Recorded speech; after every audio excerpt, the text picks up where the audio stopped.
Hello, everyone. Welcome back to another episode of That One Piece Talk. My name is Larry. Lawrence. Lionel. Sam. And this is That One Piece Talk, where we talk One Piece. Cannon. Let's go! Thank you guys for being here once again to enjoy us. As you can see, we are all here. We got light on the building. Let's go. Woo! All right, get ready for an exciting experience. Today, we're diving right into the official release of One Piece Chapter 1119. Yes, we will be reviewing, taking your calls, and engaging in super chats. It's going to be a good episode as always. If you haven't supported us yet by liking the video, please do. If you wish to interact with me, Seb, the twins don't really do it, but Discord is the best way to interact with us, and I would suggest joining. Believe me, we would like for you to join. Also, if you can't watch us at home, watch us on the go. We're on Spotify and we're on Apple Podcasts. If you do watch us on the go, please leave a nice comment and 5 stars. It helps out the show tremendously, believe me. Also, for those that happen to super chat us, we're going to answer organically. We can't always answer right away, and we hope you understand because this is a podcast. We have conversations, and sometimes we get a little heated, especially the twins. Now Sebastian's here, so he can help me out if y'all start walling. I ain't helping at all. But we will always, and I guarantee you, we will always read your super chats. So we just want to say thank you for always supporting us. And if you don't have the funds, you don't have to support us by super chatting. You can just like the video or leave the video playing in the background. Watch time and liking the video helps out the video tremendously too. So thank you so much, guys, for just even being here and being with us for our pod. We greatly appreciate it. So with that being said, Seb, if you will, say what's up to super chats. Say what's up to chat, and then I'll read super chats since you locked yourself out. I ain't locked myself out. For whatever reason, I was on YouTube all day. For whatever reason, they try to tell me I changed my password. Somebody try to hack my shit. That's all I know. It's Marv. Wow. Marvel's trying to watch that crazy hentai, bro. No, I'm joking. But I see Joey215, Maximus, Corey Carrazzo, Firearms, Muppets 34, The Broker, Twilight Straw Hat, Vandy Auger, Sativa Smoke, Nika Dakota, Hassan, Zavenchi LaFleur, Dylan Bjornberg, Tosin Roanora Zotic, MJ, Legend is King, Goatman Tees, Jean Vezeb, to so many of y'all in here, Ciandre Williams, Carlo. If I found One Piece, I found the 2-piece. Kirby, Strahd, what up, Strahd? Quavo's in here. Key, Logic the Goat, Patty Melts, Mr. Apology, Zenkoto, AC, Just Call Me Scott. Just too many of y'all. Like the stream if you haven't already. It helps, like Larry said, with the YouTube algorithm. Y'all gotta play it in the background. That's crazy. Nah, you do. All right. So since Seb locked himself out, I'll be the one reading super chats. So Luis Lopez with the 10, thank you, says smash, marry, or pass. Ignore. Wait, smash, marry, kill, ignore. And he gives us the options of Yamato, Boa, Nami, and Robin. Twins, can you answer this question or no? I'm not. You're gonna pass? Yeah, we'll pass. All right, Seb. Smash, marry, kill, ignore. Yamato, Boa, Nami, Robin. Clip Yamato. Get her all the way out of here.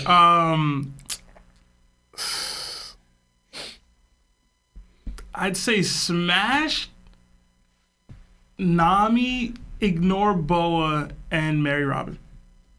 Okay. Yeah. I will go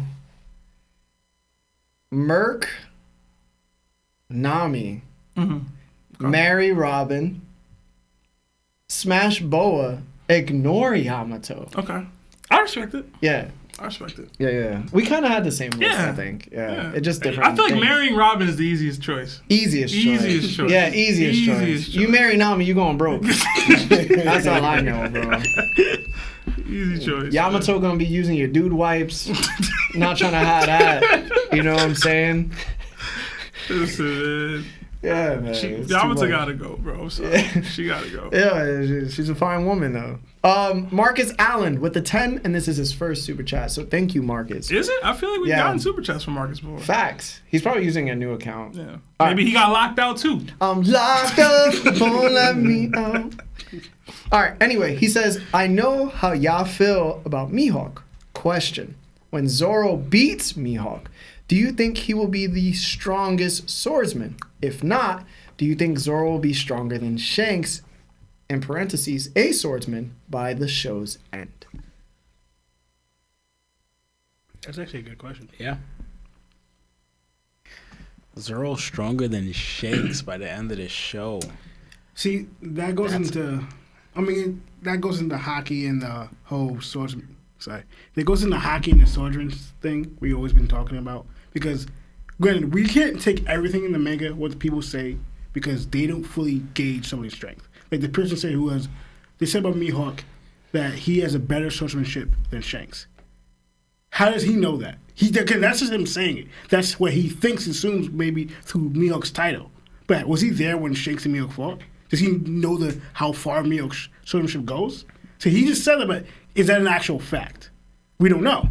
We just go by hearsay until we actually see it in our own eyes and get the interpretation of, Mihawk's swordsmanship is better, then that's what goes with Larry saying those are just a title. I'm not agreeing with Larry, but like we can't just say, this person said this is a fact.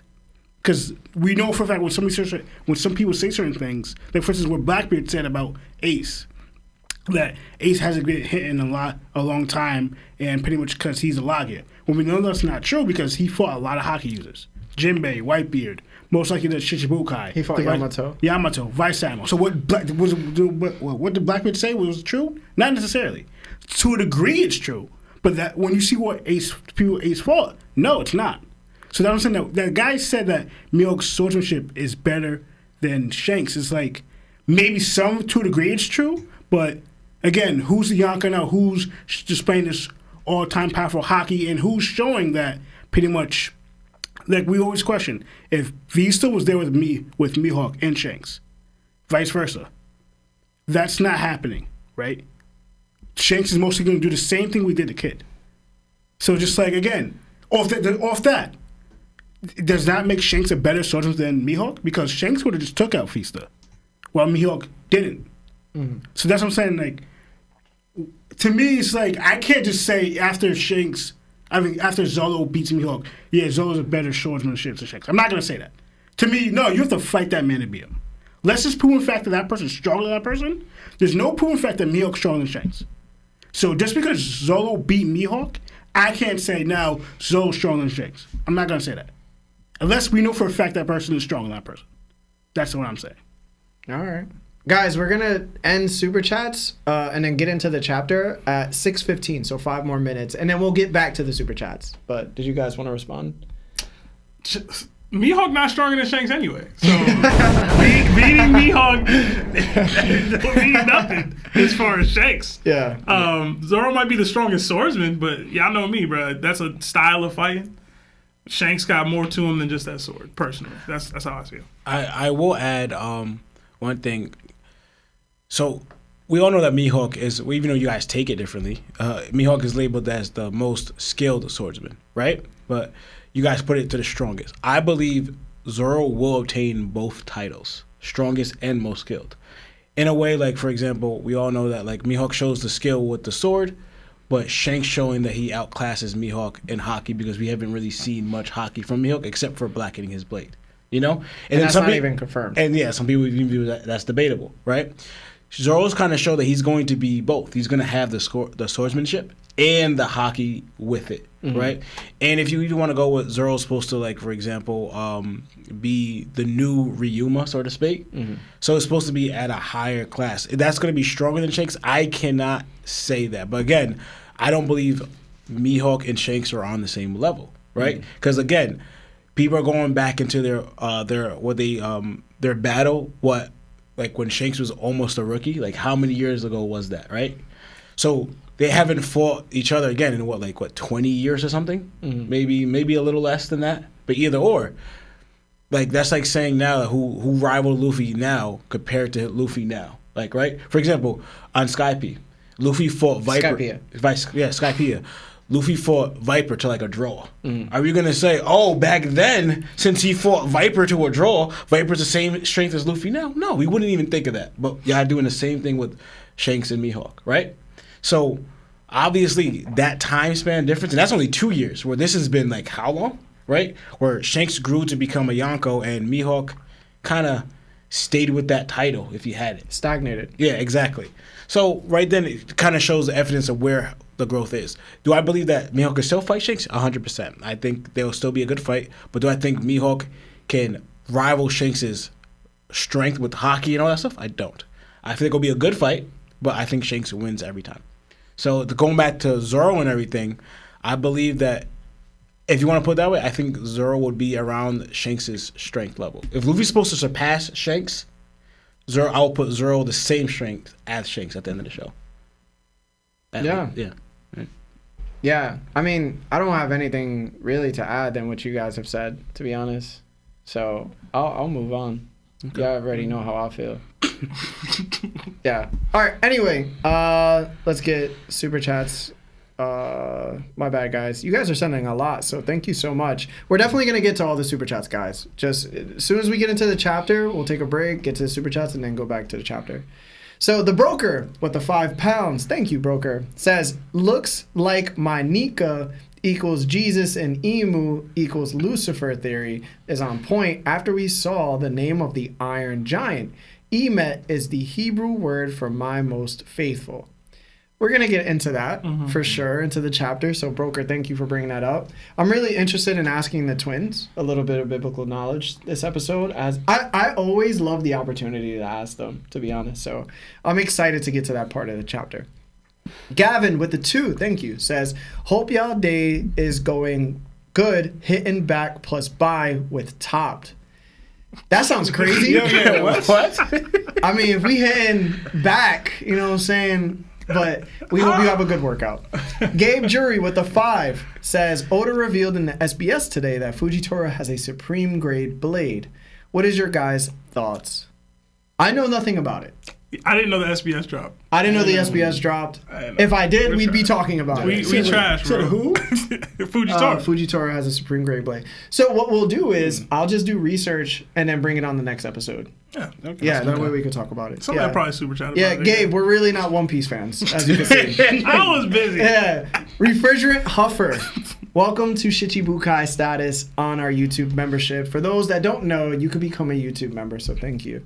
Diamond Life with the 2 says, Larry, we got to talk about what you posted on IG. That was Sebastian. No, it was not. That was Sebastian. No, it was not. I didn't post that. Clearly, it was not me. You didn't do that. I don't even have control. Actually, it was Marv. Or access. We're just going to place it on Marv. Right now. All right. MJ with the £5. Thank you, MJ says, glad to see y'all together again. When's a new guest showing up? #, ring the bell, Marv. I think it's the end of the round bell. Marv's on pressure right now. Marv, we pressuring Marv. Marv, what you talking about? There you go. No, the new guest, I think I want to have a guest on next week. A female guest. She's a super One Piece fan, and she has mad knowledge on One Piece. So I was like, yeah, let me invite her. Yes. So we'll see if it rings true. Like virtually or here? It's going to be virtual. Okay. Yeah, virtual.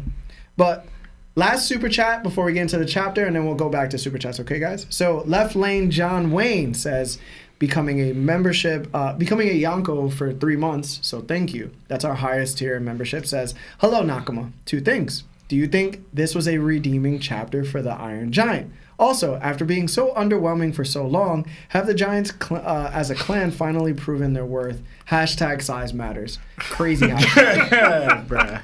I would say wait a little bit and we'll answer that question in full. Unless you want like a short answer. So I'm going to give you a long answer later. How about that? That's going to be the best one. And then one more, just because it's very short. Nika D. Coda with the Nakama membership for 6 months. Thank you. That's half a year. Says 6 months well spent. Hope y'all are doing good. We're doing good. Lionel, you doing good? Yeah. I know that. Lionel's in good health. Yeah, I look crazy. Yeah, bro. You been eating butt? Wait, what? Are you talking about the plot bubble? Yeah. What does that have to do with you guys starting the show? That's what I'm trying to think. All right, guys. If you haven't already, please like the video. It does us amazing work. Thank you so much for liking the video as well. Now, let's get into the chapter. Ready? Today's chapter is titled 𝐴𝐴. For the cover story, we delve deeper into Yamato's pilgrimage. The caption at the bottom reads, Kibi, pelted with rocks by children who hate Kaido. We witness Yamato's departure from the flower capital as it continues. She's entered Kibi. Some children have thrown rocks at her, and she now rubs a huge knot on her head from getting hit by one. What's your thought on the cover story this week, chat? Please tell us in the live chat, and we'll start with Lionel. Honestly, I'm trying to figure out. I mean, I was going to focus on this is kind of what I expected, honestly. Because a little bit of her being Kaido's son, or daughter, I should say. His daughter. Yeah, Kaido's daughter. And we know how the world in One Piece is. Like, pretty much, I'm not saying this is the father thing, but like how people react. And we know how the people of Wano could be cold-hearted with, with the whole Odin thing and they misunderstanding certain things. And like, and the fact is their relationship with Kaido and that hatred is, even though Kaido's gone, they still have it. And but I'm surprised it's with the young ones, though. Some people who's been through it. Kids, you barely experienced that much. Like, you went years through this. You're pretty much, you raised into where you saved. While people have been going through this for years. Yeah, they hate Yamato. But also question, how did that, I mean, this could be a gag, but that should not have hurt her. Dead serious. I'm dead serious. Because that goes into, It's a gag, bro. I've seen Dragon Ball Z. Goku was laying in the grass as Super Saiyan, and Krillin threw a rock at him, and it hurt him, bro. Yeah, he was like, "Yo, what you doing?" So I'm just gonna assume it is what it is. Yeah, you know what I'm saying? Is Loki rocks like the you know what I'm saying? Overpowered? Rocks overpowers Devil Fruits and Saiyans. Yeah. And, it overcomes anime. Yeah, pretty much. Because, like, again, you're inherited from Kaido with his Oni. Yeah. And you're a Zoan. So, like, those things, like, you should have the same durability or close to as Kaido. You should be, like, another Kaido, another king at this point. It's either that or they have hockey. Yeah. These little, I don't know. It's like, they got advanced forms and stuff. No, cause not. They use Rio. Yo, real talk, they might know Rio. I'm not bring that up too, because even when we saw later on in the news chapter, I'm questioning what's going on. Yo, listen, bro. We've seen some kids do some impressive things. Yeah, bro. That's all I'm saying. Yeah. Like, they're the future, yo. I mean, hey, it's Wano or Rio just kind of. They're talking about the next scared of the next generation. Be scared of these kids. Yeah, they might be Yakuza, bro. Yeah, but again, I kind of expect this to a degree, but yeah, I know. I have mixed feelings on towards like with how the Wano people view Yamato. Mm-hmm. Like, to me, I feel like I understand she did help, but it's also like, do you really know her and you really accepted that love? And I also thought of there should be animosity, but we're getting it from the young ones instead of I don't know. It's just weird. It's weird to digest on how Oda did this, and I'm just like, yeah. All right, Seb. All right, so I actually did find this cover page interesting. I know I talk a lot of crap about this Yamato cover page so far. You do. And it's not because I saw her get hit with some rocks. I was gonna say that, Sebastian, come on, bro. But it is at the same time. But it's deeper than that, right? As somebody who has his life has been altered by getting hit in the head with a rock, I actually had some sympathy for her. But I did find it interesting because, like I highlighted, like the focal point of Yamato's story in Wano that I personally was really intrigued by was the whole Kaido conversation about whether or not the people of Wano will accept you because you're my daughter and you're an Oni. We didn't get any real resolution to that in Wano. So that was like my biggest like intrigue point with her, and we kind of just got tossed to the wayside with that. So like Kaido told her that they'll never accept her because she's an Oni and everything. And to me, like I'd always hoped we would get that highlighted in some way. And the fact that we didn't is one of the reasons why like Wano kind of left a sour taste in my mouth, especially regarding Yamato, right? So it's like, if we get that highlighted in some way through this cover story, I would like it a little bit. As far as how far we can go with it, I'm not sure. I thought another couple things were interesting with it, with these kids specifically. Were they like too broke to be in the like audience of the play that like highlighted what happened on Onigashima? And this is why there's like, oh, you're an Oni and I hate you? Because I thought that was funny to me. It's also funny because it highlights another aspect of Wano's people that people always kind of downplay. Yo, they're bigoted. They're racist. Yeah. Like, they were racist against Kawamatsu. That's true. They were racist against Neko Mamushi and Inuarashi. They were about to string them up and torture them and flay them and everything. And then Whitebeard and them they had to be protected by people. So I'm like, yo, it sucks that these are little kids still doing. Like, they're learning that same, like, hatred from the past. And it's like, what is Yamato going to do to try to change that perspective of her from these kids anyway? Granted, they're kids, they don't know anything, but like, that is still in the history of Wano. That like bigotry. Yeah. Like, it still exists, right? So it's like, I don't know if Oda's going that far, but technically they said they hate her because you're Kaido's daughter. Is it that, or is it the Oni piece, right? Like, is it, I'm interested in see where Oda also, goes with we that. can't forget the Kurozumis, bro. Yeah, That's what I was going to bring up. Yeah, That's what I was going to bring up. Listen, man. But Wano not innocent, bro. They not. I'm gonna just say that they not innocent. So, this was the first cover page of this story that had me like, okay, where we going? Where we going? Like, I'm interested to see what happens next, and nothing really even happened. Yeah. So we'll see. We'll see. All right, Law. Yeah, but you said it, Larry. That's what I was gonna bring up. Good points that Sebastian brought up how Wano could be very racist with how they're treating Nekomamushi and the fishermen, right? But I was gonna bring out the was Kodazumi. Kurozumi. Yeah, Kodazumi, Orochi's ancestors, right, or people, right? Just because one person made a mistake or did something to the shogun or whatever, they were heavily being persecuted. In fact, they were being hunted down and taken out. They deserve to burn. Yeah. So, because of Hiyori's words. yeah, exactly. So they were heavily being attacked, and all of them, anyone from even ones who had nothing to do with it. So that's why also you could even bring out like that Wano's not really treating Yamato, even though Kaido, if you want to put into in those terms, what the Orochi's ancestor or descendant, ancestor did, is nothing compared to what Kaido was doing. Yeah. You know, Kaido's doing that. So then, if they were previously attacking Orochi's people and even Orochi himself, and why he went on this whole thing to make Wano suffer, right? Yamato would be the one that would be targeted next as well. But we're not seeing it from the adults. They accepted her, even though they barely even saw her attack Kaido. You know, how do you know that Yamato's the one that defended your country? You know, how do you know this? A play told you this, right? But you didn't see it. You know, and then now, so it's like, and that grudge against them, it's like playing into it. Now the kids are doing it, but not the grown-ups. So like that's very interesting. Also, another interesting point that I want to bring out. I don't know why Yamato's carrying a sword.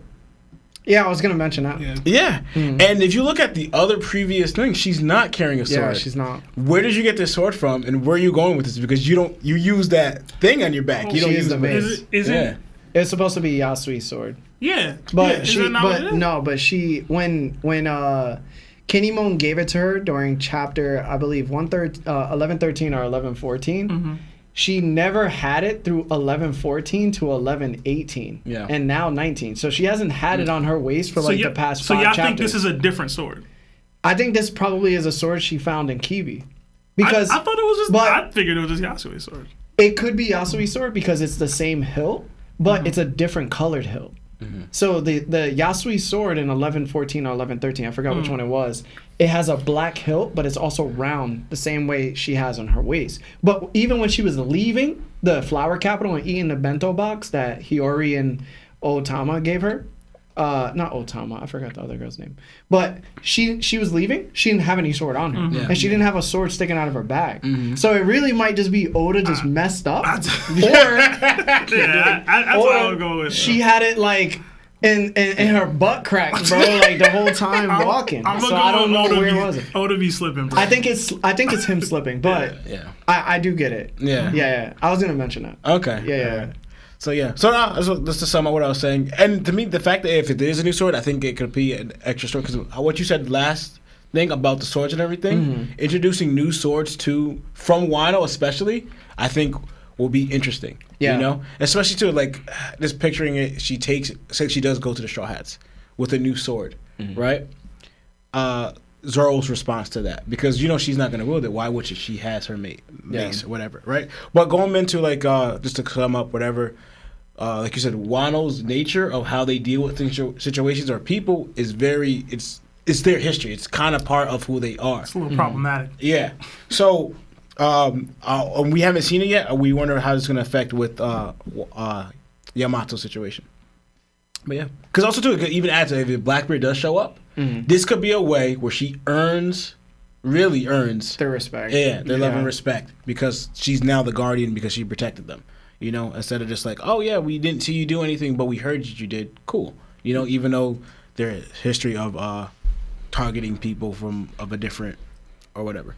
No. I don't have anything to say. I usually do. You know what I'm saying? But I'm gonna be honest. You got Lawrence hit 2 of my points. You hit 1 of my points, and I was done.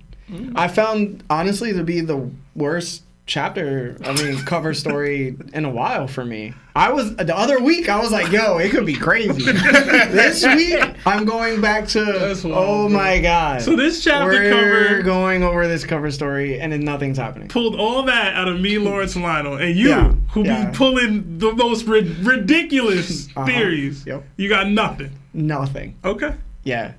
Ah. Lawrence said everything I was gonna say. I'll be honest, bro. But yes, guys, if you haven't liked the video yet, please like the video. We're going to do a couple super chats. We're probably going to do 10 minutes of it, so bear with us. We want to hit, whatever we have to hit. And then we're going to go right into the chapter, the actual chapter. So thank you so much for being here. All right, Roanoa Exotic with the 14 says, I'm ready for that topped BBC. #all Diddy. Savage. Don't know how to respond to that, but I'll say thank you. Man. The boys, Preston and my man Joe, have become a Yonko for 3 months straight. Let's go. They said, nah, forget all that organic nonsense. Larry, better read my super chats right away. Don't be blaming the twins and Seb.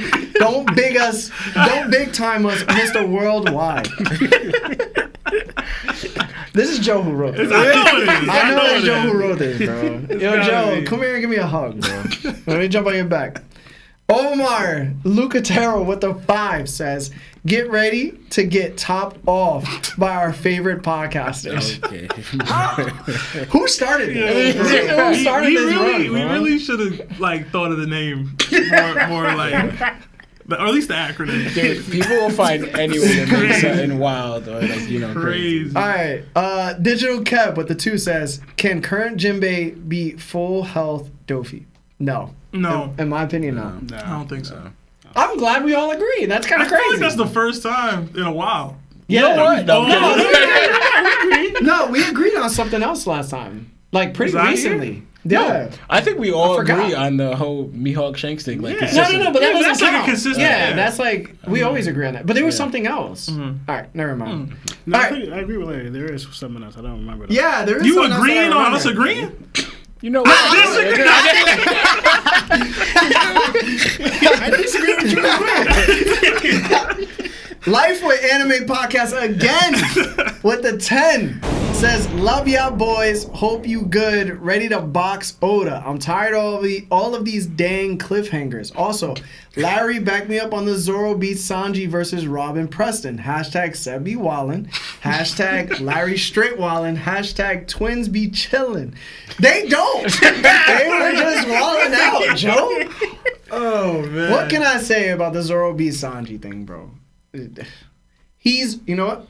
He's 1 centimeter taller than Sanji. That's why he beats him. That's another thing I think we all agree on. Yeah. Right? That he's taller. No. I know. So that Zoro beats Sanji. Yeah. Look at us. We in unity today. Yeah. Unity. UNITY. A lot of people don't get that. Queen Latifah, bro. Chat too young for that one, bro. Yeah, I'm too young for that one. Cheesy Wombat with the 2 says, in honor of Oz, we in this bit. Hey. Hashtag bang bang buggy gang. Yo, actually, Oz was in my live reaction for the chapter. Was he? Yeah, That's what's up, man. Shout to Oz, man. Listen, bro. Shout to all the old ones. Joe, I'm not saying your last name. Don't know how to say it. With the 2 says, is Gru a top crew with the minions and Dr. Nefario? It's He's definitely like almost Vegapunk level. I will say that. I have never seen Despicable Me, so I don't know what Gru's actually capable of. Yeah. I've seen the minions do some things though. He's very intelligent. He is, but I feel like he be fumbling a lot. Yeah, he fumbles a lot. Vegapunk be fumbling a lot. Yeah. True. That is very true. Who's Dr. Nefario? I feel like I know who that is. Is he from that series? Is that from that? Yeah, Marv is about to tell us. I think that's Crash Bandicoot or something, or Ratchet and Clank. Yo, Ratchet and Clank. Let's YouTube.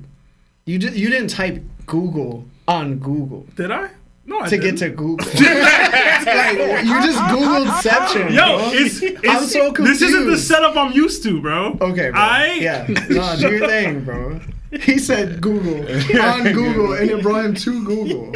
Yeah, I'm not familiar. It's the dude that's with them. Yeah, he's also like I would say he's alright. I gotta be. He's better. not making Seraphim. I gotta be that better, way. bro. Yeah. But he does have a lot of great. He didn't even make the minions either. So who made the minions? You know something I don't know, Lawrence? Didn't they just pop up? And they start calling him like dad? I don't have They have like I don't have menu knowledge. I don't know. They have like an orange thing where he kind of like adopted them. Let us know in the chat. Yo. Yeah, let us know in the chat. Yo, we clearly don't know. Clearly we ignorant on the I thought it was like Despicable a Me. Willy Wonka thing, like he found them. Yeah, like he's stepping up on them. Anyway, Titan23 with the 5 says, man, the fact that in the new SBS, Oda really called out the reader's reading comprehension is extremely funny to me. Hashtag the GOAT, hashtag Zoro gang. Yo, if he did, bro, we all know he be lying. So we about what though? I gotta read this SBS. Yeah, same. Because you ain't gonna come for me. I don't care. Yeah, bro. How much of a fan I am. I'll light Oda on fire, bro. Yo, first of all, if Oda's saying coming at readers comprehension, but then he said, "Oh, the live action is like Yeah, right. the best interpretation of his show." So like, come on, let's be Listen, real. bro. Oda ain't not faulted, bro. Didn't Oda already say y'all be relying on the readers and they like theories and analyzation to remember things that I put in my own series? He said that. It's alright. No. Shout out to Oda, bro. Can't come for me.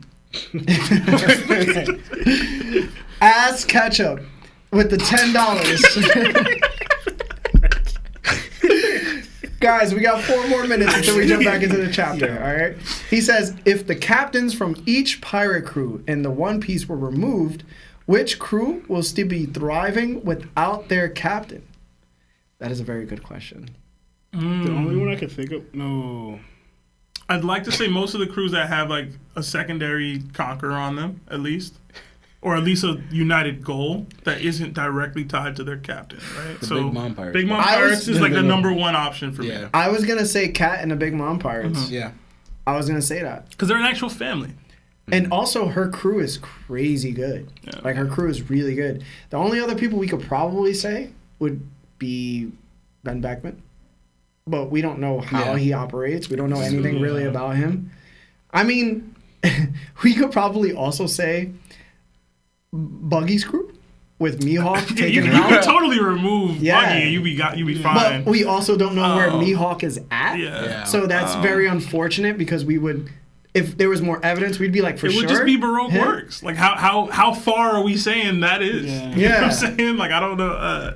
I would have to show, like, and we can't say Marco because Marco and the Whitebeard remnants don't really exist anymore. We don't know how Josu's doing with How the far one do you arm. think the Straw Hats are? They're probably not even together. I think Luffy's the linchpin. Like I don't think that they're Straw staying. Hats Yeah. together? I think if Yamato was on the squad, I'd probably be like, yeah. Like, definitely a contender. But right now, nah. They said the Revs for sure. The Revs? They good. They're the same crew, bro. Yeah, the Revs. Come on, No That's difference. You know what it is, though? I don't think Sabo can be I don't think Sabo's stronger than Cat or like King. Like I don't think he would be able to take them out. In my opinion, no. I don't think so. Hey. It would have to heavily rely on Sabo because the rest, like Katasu, we have Morley, we have Lindbergh, we have Bello Betty. But it's not just Those about, are the commanders of the crew. But it's not just about how strong you are, right? On the pirate level, it's that. With the Revs, it's a little different, right? It's about like leading the charge for revolution. Yeah. Like Bello Betty's probably not crazy strong, but she's able to make an impact. The question is who would still be thriving? Yeah. So it's like I think the Revs would still thrive. Like they're still gonna have that goal. It just wouldn't have Dragon as the focal point. I think I could agree on that. I definitely think the Big Mom part. I know I talk crap about them, but definitely. But they said I think pirate they're crew. like the highest. But do we consider Revs pirate crew? No. No, I guess not. Yeah, so they can't be in it. Honestly, low key, it might still be Buggy's crew because what they got going on, they're currently thriving like crazy. Yeah. They're thriving more than the Big Mom Pirates. What would the Doflamingo pirate like? What would the? They're in jail. Oh yeah, they're in jail right now. I mean, if we didn't take them, if we don't put them in jail, they don't do anything without Doflamingo. Yeah, they don't. They Yeah, don't. they don't at They're all. not. Yeah. Yeah. They're probably they stop. Does Virgo ever get caught? Like he's just still a Marine. What you think, Virgo gonna take them all into the Marines? I got you. No, you just free Doflamingo. Facts. He's a vice admiral. Like, Nah, yeah, bro, right, he's got Bro, connections. listen, we can't be loopholing them getting the captain back. All right, guys, we're gonna get back into the chapter. If you guys haven't liked the video yet, please do. But we're gonna get back into the super chats. So thank you so much for super chatting us, by the way. But let's do it. So the chapter opens up with Stussy and Kaku having a conversation. We hear Kaku tell Stussy to leave. Stussy has released Kaku from his bubble prison. He tells her, "You said you know what I'll do next, didn't you? Do you think we're friends? Don't make me laugh. A cold-blooded colleague whom I respect, maybe. But once Lucci gets here, I won't be able to stop him." Stussy replies with tears coming down her face. Kaku. He hides his face and he yells out, "Just go." He's visibly upset. Stussy does as he says and walks away. So chat, tell me what you think in the live chat about this scene for you. And we'll start out with Lawrence this time. Yeah, honestly, this is just a tough, I guess, heartfelt and tough situation for both of them because it's shown that there was their, I guess, comradeship was more than they thought. You know, like how much like Stussy's in tears, like she's bawling right now, and Kaku's trying to put on like a tough act to kind of push her away because he knows ultimately he's trying to protect her because he knows that Rob Lucci's not going to care. You talk about cold-blooded colleague, that is 100% Rob Lucci. He's saying to her, saying like I'm putting you as that, but you obviously it's more here because cold-blooded, she's legit in tears while you're saying this, you know, and you can't even look at her while you're yelling at her to go away. So saying that there's more, and we saw his face last chapter, you know, when she was, or was the chapter before, and when she's saying that you as friends, he was about to start crying there. He had a frown on his face. So he's trying to put on a way to, like, trying to save her because Rob Lucci's going to show her no mercy. Like, that dude has, the type of assassin you want, like, the straight does a job, no emotions, a cutthroat right here, that's Rob Lucci. So it's just, it's tough a situation because it shows that Kaku and them are not like Rob in that aspect.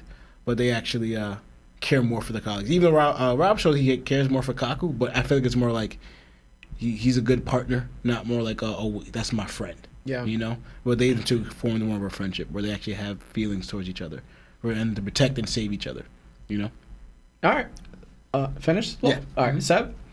Yeah, I thought the moment was really dope. I'm really curious where we go from here with Stussy. We talked about that a few chapters ago, whether her story leads to not joining the crew, but being on the ship for a temporary time or using her connections in some way and getting off the island. But I'm really interested to see where she goes. And as far as Kaku, I know I crap on him a lot. I know I talk crap about his Devil Fruit Awakening and stuff, but these are the kind of moments that really shift the dynamic of his character to me. And I like that from him because he's always been like there was an element of him that loved being at Galila. You can see it in his face. He was happy to do the job, running and jumping and all that stuff. He was enjoying it, but ultimately he knows deep down, I'm an assassin for the government. This is what I have to do, right? And he's constantly putting himself in like these situations and like Lucci's shadow, where he has to live up to Lucci's expectations. Like, he let Stussy go knowing Lucci wouldn't have done that. And, like, you could see the pain in his face because he's like, yo, I do, in some way, even though I'm saying the opposite, consider this person a friend.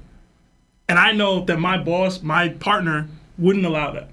But it's funny because he views it that way, right? That Lucci's that way. And it's true. But Lucci's the same dude a couple chapters ago that was like, yo, going out of his way to make sure that he told a Gorosei member, can you make sure that my partner's okay? Yeah. With Kaku. Yeah. So, like, they're getting that, like, little layers of the onion being peeled on them to show that they're real people. Like, they're not just machines for the government that they try to be, and that Lucci tries to be, or that Kaku thinks he needs to be to impress Lucci. You know what I'm saying? So I like that. Like, it's cool to see them, like, they're back in the story. I was kind of upset at first, but, like, I like these little mini character moments for them that show that they're more than just these mindless machines for the government, you know? So I thought that was dope. And that's really it. That's all I got. All right. Lano? I always like to compare, like, back then when the CB9, when, you know, Kaku and Rabuchi betrayed the Gallia and themselves getting betrayed, and the emotions they felt back then. Because if you look at it, Kaku and Rabuchi, with their time spent with the Gallia, even though they're doing their mission, they didn't want to harm them. As in, like, they wanted the Iceberg to just give them the blueprints. They said that more innocent people would get taken out. Paulie just stopped. Like, pretty much you're making, like, they're going to kill Paulie anyway because they found out what he was doing and what Iceberg told him to get the fake blueprints or whatever. Ultimately, they just wanted to do their mission, get out of there without any casualties. But they're willing to show that they're willing to cause these casualties to fulfill the mission. And they kept on telling Paulie to stop. But at one point, Paulie, like, even though they're hurting Iceberg, whatever, and I find this one interesting a little bit. When you're seeing all this, Kaku doesn't really have emotion. He doesn't. He's just doing the job. Like, even if he's telling Paulie to stop, and, like, pretty much, like, you can't beat against us. Kaku just has a regular, normal face. Like, I'm just doing my job. But Paulie starts getting emotional, saying that even though you guys did all this, I still view you as comrades. And Rob Lucci goes into, you guys saying the cold-bloodedness, saying that pretty much, sorry, but the feeling's not mutual. Saying that even though we spent all that time, I felt nothing here. And, like, now we see Kaku's reaction with Stussy. Motion, look, he's about to cry and bawl. So that this one hurt. Like, the Gallia, even though I think the Gallia, he spent more time with them than with Stussy, to my knowledge. I don't know. I think the reason for that is okay, I had to do that because this is my job. Yeah. This is somebody I'm sharing this trade with. Exactly. Actively doing this to me, and, like, I'm feeling on the other end now. Exactly. So. And again, that's and I did like the reverse of, and which I wanted to get in Wano, with pretty much the backlash of their heartfelt reaction to them getting betrayed, as in when you know how the Straw Hats felt, when Luffy felt when he lost his crew? I actually wanted the same emotion we got when the Straw Hats thought they lost Luffy. I thought that was like that parallel, which they kind of did it here. I'm gonna hope, maybe, I don't think they're gonna elaborate on it because this is not the main character. So they did a little bit where we see it and we feel it. But we didn't get that with the Straw Hats, with Kaido, you know, and I thought that was a miss. And I don't know if you guys agree with me, I always thought that was a miss. We're getting it, but we're only getting Kaku's emotion, right? And like you said, like, Rabuchi put in, do that for Stussy. But I always wondered, pretty much, Rabuchi is, like, not cold-hearted, murderer, whatever type of person, but, like, I just remember Rabuchi was unbelievably shocked. Like, regardless of it, he got hurt too when Stussy betrayed him. Like, he did not, like, there was no right mind that he thought this actually is real. Like, Stussy did this. So I wonder, like, I just want to know, would he really actually try to take out Stussy? I think maybe they showed it with the Vegapunk thing, whatever. But, like, I just want to know Rabuchi's reaction to now. If we see Kaku's, and then we know Kaku's the more softer end. Rabuchi's the way, you know, gun and hole, like, no prisoner, pretty much fulfill the mission, take out anybody. But I want to know Rabuchi, will he have the willingness to still do it? Having her reaction. Knowing that this is different. This is not the Gallia family. Whatever. This is just a job and a mission. No, we're actually comrades. Even though we say we're cold-blooded colleagues who do this, but we, like Lauren said before, we're in the thick and thin together. We had to put each other's on the lives. We had to go out on our way to save each other, fulfill a mission. So it shows it's different. I wonder, will that change Rob Lucy a little bit? I just want to see. That could be, to me, I feel like that'd be a character side or a character development that we don't know that Ibushi has? Is he just that mindless killing machine, or does he have depth? And that's what I want to know and want to see. That's what I'm thinking of. All right. I love this part of the chapter, and it's crazy because it's only one page. The humanity shown within a couple of panels being this complex is like why Oda is the GOAT, bro. Listen, people need to be reminded that Cypherpol is an agency focusing on political threats to the world government more than generic criminals. Not only that, but the agents that operate under Cypherpol 0 and 9 are assigned like the most important tasks, right? This means that if you're in CP9, you have the license to assassinate any citizen who doesn't cooperate with the world government and they stay in the shadows. But if you're in CP0, you're known to the public and you work directly under the world nobles. Usually you don't get to CP0 unless you work under the other CP numbers. It gets even crazier because to even be in CP9, you will receive special training in your childhood. You will be trained to become an assassin as a child. So to see that Kaku is letting Stussy walk away as a threat to the world government while she has the intel she does, and also the dishonoring of code is crazy to me. It's a big step. But I will say this, Kaku is very interesting though. His ability to let Stussy go isn't the first time Kaku has shown remorse or sympathy. For example, when Kaku goes to check the Straw Hats' ship and gives them a diagnosis of the Going Merry, if it could be repaired or not, right? Zoro asks him, when he revealed himself to be a traitor, he said, yo, was your diagnosis real? And he said, yeah, it was actually accurate. I enjoyed being a shipwright in the Galila. And then after Zoro defeats Kaku at Enies Lobby, Zoro tells Kaku that Paulie said he's fired, which was very emotional for Kaku. So Kaku expressed regret, and he was saddened that he could no longer be a shipwright. Also, he hands Zoro the key to Robin's cups. Himself. During chapter 499's cover story, he becomes a slide in his giraffe form for children to earn money for Lucci's hospital bills. Finally, after Lucci was fully recovered and discharged, the group went bowling, and I know this sounds very stupid, but Kaku kept score.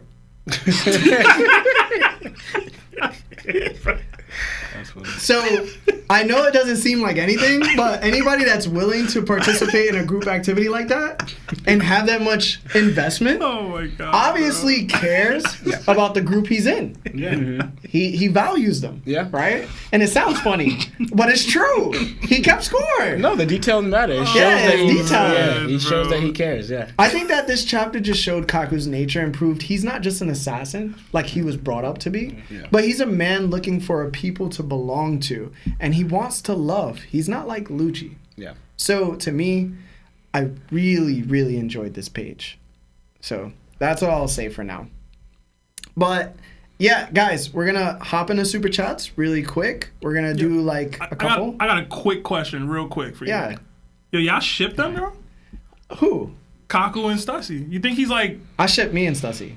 I'm just saying. Do you think I'm like? trying to get in a Badussy. Is there Alright, I'm any done. romantic feeling there? Cause she crying for real, Nah. and he like just go Nah. for real. I think she's just very sensitive because she's in turn finding her humanity when she believes she doesn't have one. Yeah. So it's really important that she like Kaku's showing her like she's a person. Yeah. And remember, she was tied between both her comrades with CP0 and her ties. She just needs to bust it open. That's what I need her. Bust it open for $20. left free, right cheek. You're ruining the moment. You're ruining the moment right now. But to answer your question, Put your Stussy on live. I'll get up for it. I'll put your stuff in your life. I get you $1,000. No, you can't say that after that. You're gonna keep on going. well, actually, to answer your question though, I actually said this a few episodes ago that I think that Kaku was in love with Stussy. Hey man. What led you to believe that, bro? I forgot what episode why I said it, but I think it was his reaction to something. I think it was when she said, she wants to let Kaku go. And his response, I don't know. I don't know what episode I said it, but I don't remember saying it a few episodes back. All right. Hopefully you're right, bro. Okay. All right. Yo, Kirby with the $5 super chat. Thank you so much. He says, could Bonnie copy the Gorosei? Would that be too broken? She can become anything she imagines. Hashtag CGI is a 10 out of 10. Hashtag BBC for life. That's crazy. Hashtag give me an elder future. Bro, even if she does, it's never going to be what the Gorosei are.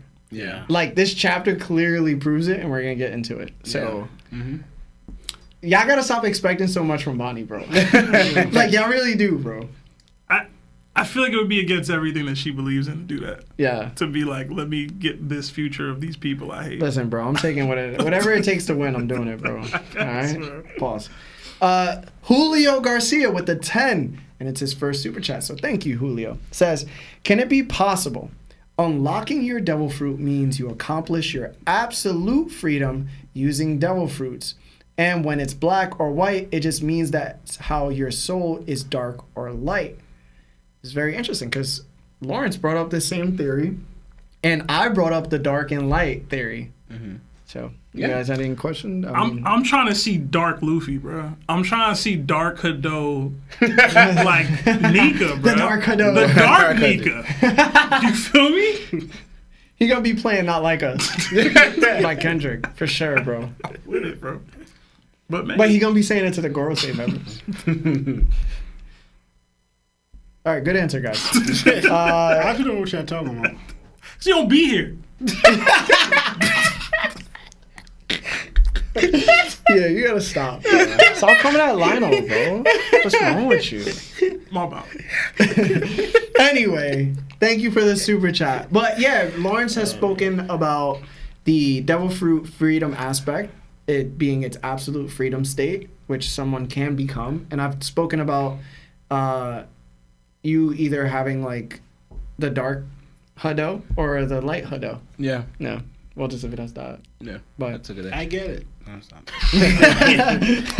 Half the chat don't even know what the Hado is, man. That's crazy. No, that's wild. No one's special. Damn, bro. I hope you're doing better. With the 2, says Bonnie coming for Akainu's awakening next. Chill. The thing is, again, guys, even if she does, that doesn't mean she's going to be able to take it to the levels they can. Yeah. She might be able to do one attack, and it's probably not going to be Bajrang gun, right? Like, it's going to be a simple Gear 3 attack. I'm just trying to see Bonnie in like 20 years with this fruit. Like, how crazy is she going? You know That sounded very, very... Oh, come on. groomish. Come on. Sounded very groomish. I'm talking over about here. using the fruit, bro. Whatever, bro. Wow. I can't. That's wild. They not like us. No, I'm joking. Strahd has become a Yonko for 21 straight months. Strahd in the building. Thank you so much, Strahd. Thank you. Says Shanks will punch Mihawk dead in his ish. I agree. Shannon Carter with the 5 for a super chat, by the way, says, yo, what's up? Y'all boys, much love. Been tuned in for a minute. If y'all make it to calls, I'm going to call in. I have a question I've been saving for y'all. All right, Shannon. Thank you so much. Why you read it so I aggressive? don't know why you was that aggressive reading Shannon's super chat. I'm definitely But- behind on super chats. Bruh. We're gonna go back into chapter in 3 minutes, guys. We still on the first page of the chapter. I know, bro. Oh, it was a short All chapter. right. Anyway, John's D Stampede with the 2 says Kid is a Vegapunk. Peep the Vegapunk sea beast. Yeah, we've had that theory a couple times. SogeGawd with the 2 says best book club. # top helps people. # never stop. # thank you. Oh, thank you. It's not inspirational, man. Yeah, bro. Too inspirational. Too inspirational. Bring the negativity up. JD with a 5, and it's his first super chat. So thank you, JD. He says, congrats to #1 Yamato hater Seb on his cameo in this week's cover story. That's actually really funny. Man, I fell for her, bro. Rock changed my life. Yeah. Firearms has become a Yonko member on YouTube for 16 months. Thank you. He says, y'all are the GOATs. Listening to you guys on Spotify while I'm at work makes the day go by so much quicker. Also, just loving hearing Larry say #Buggy Gang, #Topped on Top, #Marv the Goat. That's crazy. Kirby with the 2 says, DDT this week or we riot. Hashtag we getting topped off. Okay, bro. Any DDT updates? Okay. Nico Trey with a 5 says, "What's good, fellas? If Dofi had to go through a Straw Hat Gauntlet, how far does he make it?" Sanji? Yeah, he takes it to Sanji. He beats Sanji in my Nah, opinion. he's not beating Sanji. Okay. Yep. How much do you think Sanji grew from Dressrosa? A lot. A lot. Because there had to be a lot because A you lot. know this was Sanji and it was over. If he Like can that actually, and then overheat and it was over. but if can Doflamingo stop him with his speed? Like, can he prevent him from having his Stop speed? Dofi. Huh? I mean, he stopped Luffy. But He was base when he Yeah. stopped him. and it's only a short time. He- And even at his weakest form. He was immobile because of Gamma Knife, and he stopped Luffy in Gear 4 completely from using his speed. Sanji too fast, he hit too hard, bro. I believe that. Right. Okay. Did you give your answer? Huh? Did you give your answer? Oh, well, with the Doflamingo and Yeah, bro. The question What- we just asked. Literally. I'll say he stops at Sanji. All right. So, what did Lauren say? Yeah, I say he doesn't get past Zoro and Luffy. Yeah. Yeah, he doesn't get past Zoro and Luffy for me. He don't get past Sanji. He don't get past He Sanji gonna, for he gonna you? be struggling with Jinbei, depending on how the gauntlet works. Oh, I forgot. If there's recovery time or not, he might not make it. For Jim, he's being. I can't say that then. I can't say he's beating Jimmy and not beating Sanji. That's That's what I'm saying. He's like, yo, Sanji really 4. That's 100%. No, I have Jimmy and Sanji the same level. That's what I'm saying. So, like- what are you saying? He's saying Lionel? he stops at Jinbei. So, you're saying he stops at Jinbei? No, I have Doflamingo beating Jimmy. So then you got him beating Sanji. Is he beating Sanji then? Is he taking damage from Jimmy? He's asking if he's getting regenerated from the gauntlets. Let's say yes. He's fully healthy every round. Does he stop at Sanji? Or does he get to Zoro? That's the question. We bro. know Lionel's answer already. He's taking my vote. All right. We're going back into the chapter. If you haven't liked the video yet, please like the video for us. Anyway, we come back to Bonnie in Gear 5th form with Luffy also in his Gear 5th form. Luffy's enjoying himself. Marines notice Luffy looks just like his bounty poster. The giant warrior pirates recognize Luffy as Nika. St. Mars, in his Zoan form, recognizes there are now 2 Nikas. But he knows one is just an illusion and throws a Boro breath at them. Luffy warns everyone that the Gorosei can't be ripped or crushed. So he wants them to, and then all of a sudden Luffy is on fire while he's yelling stupidly from it. Then continues by saying they should hit him as hard as they can. Sanji and Frankie prepare themselves. Bonnie can't believe he wants her to hit him. Dory yells out to take care of St. Mars while they put out the flames on the sails. He also wants the crew to stop dancing, and they yell that he and Broggy were doing it first. Luffy then grabs St. Mars by the wings and tells Sanji, Bonnie, and Frankie to hurry up while he has him. Sanji does Ifrit Jambe, Frankie Strong Impact, and Bonnie does Memory's Right Punch. Luffy yells out that they are hurting him, and Bonnie can't believe they are. St. Mars gets hit. Luffy tells Bonnie of course they'll hurt him if they use Haki. Sanji then tells everyone to keep the pressure on. Frankie yells to squeeze the life out of Luffy's lungs, and Bonnie asks what's wrong with them. Then we see St. Mars sweating and Luffy does Dawn Balloon, causing St. Mars to fly off like Team Rocket. The Giants decided they should get going. Luffy asks where is Sanji and Chopper, and Sanji tells him they're late. They should be down any second. Atlas decides she'll go check on them. Sanji refuses, but Atlas insists and runs off while contacting Lilith to do something. So, guys, in the live chat, please tell me your thoughts about this current part of the chapter. And we'll start with Seb. All right, so I thought this whole scene was fire. Like, I really enjoyed it. I thought it was really funny. Even the start where the start where Luffy's like, yo, I want you to hit me, and Bonnie's reaction, I thought that was hilarious. I thought the Giants doing the Nika dance was funny. Yeah. They're like, oh, you was doing it too. Shut up. I thought that was so funny to me. I like the panel, actually, of Luffy grabbing Mars. like actually physically grabbing him. I thought it looked funny to me. And then this is the first time we've seen the Ifrit Janbei version of Hell Memories, if I remember correctly. I don't think we've seen Hell Memories in a while. It's been a while since we saw it. Yeah. Luffy telling him to use your like strongest attacks on them. Yo, Frankie got stronger attacks than strong impact. Right? Like I was like, yo, Frankie got more in his bag than that. I would say the laser beam, right? Yeah, like even just the coup the Nah, the Coup de Burr is probably not stronger than strong impact, bro. No, I think it is. I think it is. To me, I don't think this is their Put it this actual way. strongest attack. Probably not, but put it this way. I've seen that one topple over like Monster Chopper. Like strong, right? Not toppling. It's not knocking. Like, you know what I mean? It might. I don't know. But Bonnie using basically Gear 3. Luffy. Like, I was like, oh, Yeah, it's snap. just Gear 3. It's Gear 3. And then like they were like hurting Luffy enough that like it sent him flying this way towards the Mars, and then like you said, Team Rocket. How far do you think he went?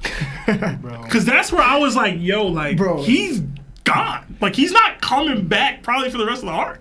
Jesse and James always came back. But they always came back next episode. Yeah. Always next episode.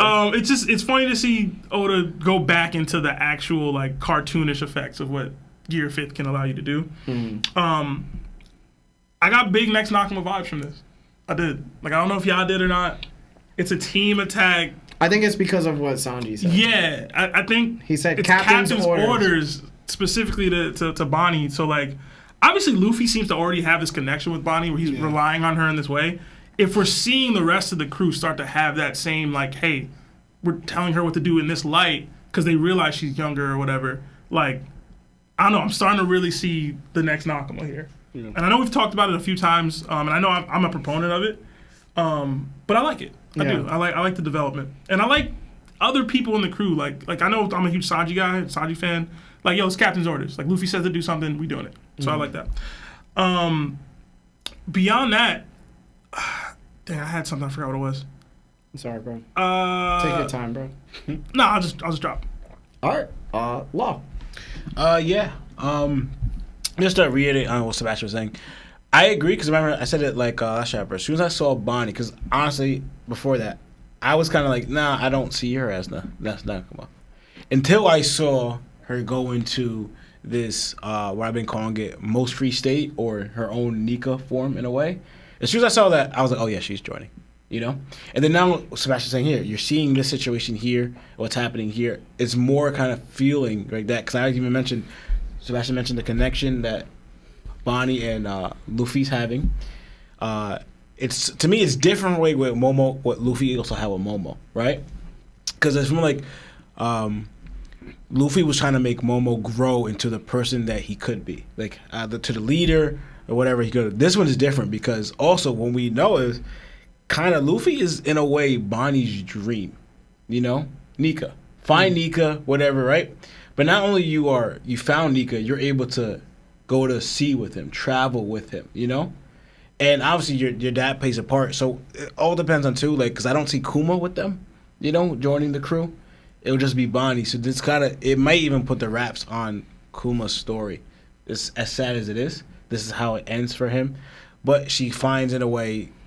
Her not replacement, I don't know how to word it, but Nika, right? So I can see her joining more in that way, and also too, right, finding that her dream and everything in Nika. I think that's where she's going to travel. But I want to say this. I thought something is very brief, but I don't know why this seemed different to me, right?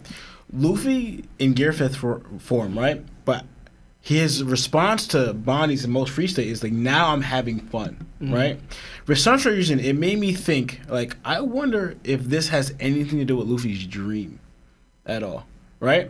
Because we're all playing into, like, for example, like, Luffy's dream, what is it? And we all know that Luffy, right, he kind of low-key, I guess maybe gives us little hints about, like, what he said to, dang it, that little girl in Wano, right? Otama? Yeah, Otama, and how I'm gonna make like your everyday like this, right? That you're going to eat as much as you want. You won't have to go a day where like you're starving or whatever, right? Eat free. And how Luffy is like the drums of liberation, and it kind of says like freedom. We all know that Luffy piracy represents freedom. Luffy's like the embodiment of freedom, right? And how the show is always about freedom, right? But also even the freedom to eat what you want and all that stuff like that. So different aspects of freedom and everything also ties into Luffy and the D Clan, right? They help people find their own freedom, liberate themselves, and all that stuff, right? So what I mean is like, in a way, with Luffy's dream, right? Because we even see, like I mentioned before, about inspiring people and your everyday like this, right? All that stuff, drums of liberation. So I wonder if Luffy's dream has something to do with this, as in, I'm like losing my train of thought while I'm saying this. Because I don't think it's like, all right, he's going to make everyone like Nika, so to speak. Yeah, when you first said that's the vibe. I was like, hell no, I'm tight. No, that's not what I mean. Because it's like, obviously we kind of, it has something to do with freedom, right?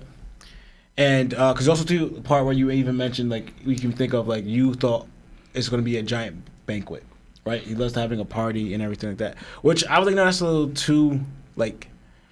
No, I don't see that being the dream, because to me it's supposed to impact the world. Yeah, a giant banquet would, but I'm tying on to like, all right, eating every day, right? Having that freedom, but also the banquet thing, and also what he kind of does is like, you know, I even mentioned before with the D Clan members. We see this with Luffy. We also see it with Ace, and how Ace helped Yamato in a way be free from like what her shackles that her father was putting into. Then we see Dragon also, how he freed Sabo from the freedom of how the attachment to his family, how he can be free to fight for other people's freedom. So, and then we see it also with Garp. So I always think that a lot of the D Clan members have this in them. So now we see Roger and Luffy's dream is the same, right? But the reason that he's saying that I'm having fun when someone else became like him, right?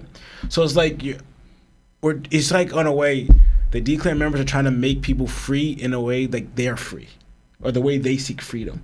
Ultimately, like, it leads to something else. But I think this was a low-key hint into the dream that Luffy has, right? Being in your most free state, whatever that is for you. You know, not necessarily you have to be Nika to be it, but the dream is to get everyone in their most free state for them in their circumstance, and not necessarily being in a Gear 5th form. You get what I'm trying to say? Maybe not the whole dream, but I think that's part of it. Yeah. But I think also the attack here, I don't know how I felt about it. I don't think he's done. It reminded me what he did with Cracker. You know, so this is supposed to be like a stronger form with that, because he had other people hitting them. But I will say, the fact that Bonnie's using hockey, I don't think that's her hockey. This going into, like, if she's tapping into her own most free state and like how she look exactly like Nika, to me this calls to attention again where the fruit wise. I understand, like, it's not the gum fruit that Bonnie has, but we do know, strangely enough, that she's able to tap into it somehow. But Luffy, when he first came into the gum fruit and awakened form, we saw Conquerors being used for him, right? To me, I don't think Bonnie would have the ability to use hockey in this state. So I kind of feel like the same way that way, in this state, the Nika form, I guess, tapped into hockey for her and made her use it. Because how would she be able to use it, live hockey, at this level or this strength, you know? Yeah, she did one attack and then, you know, like, gassed out, whatever. But I don't think that was her. I think it was the ability from the Nika form. But yeah. All right, Lionel?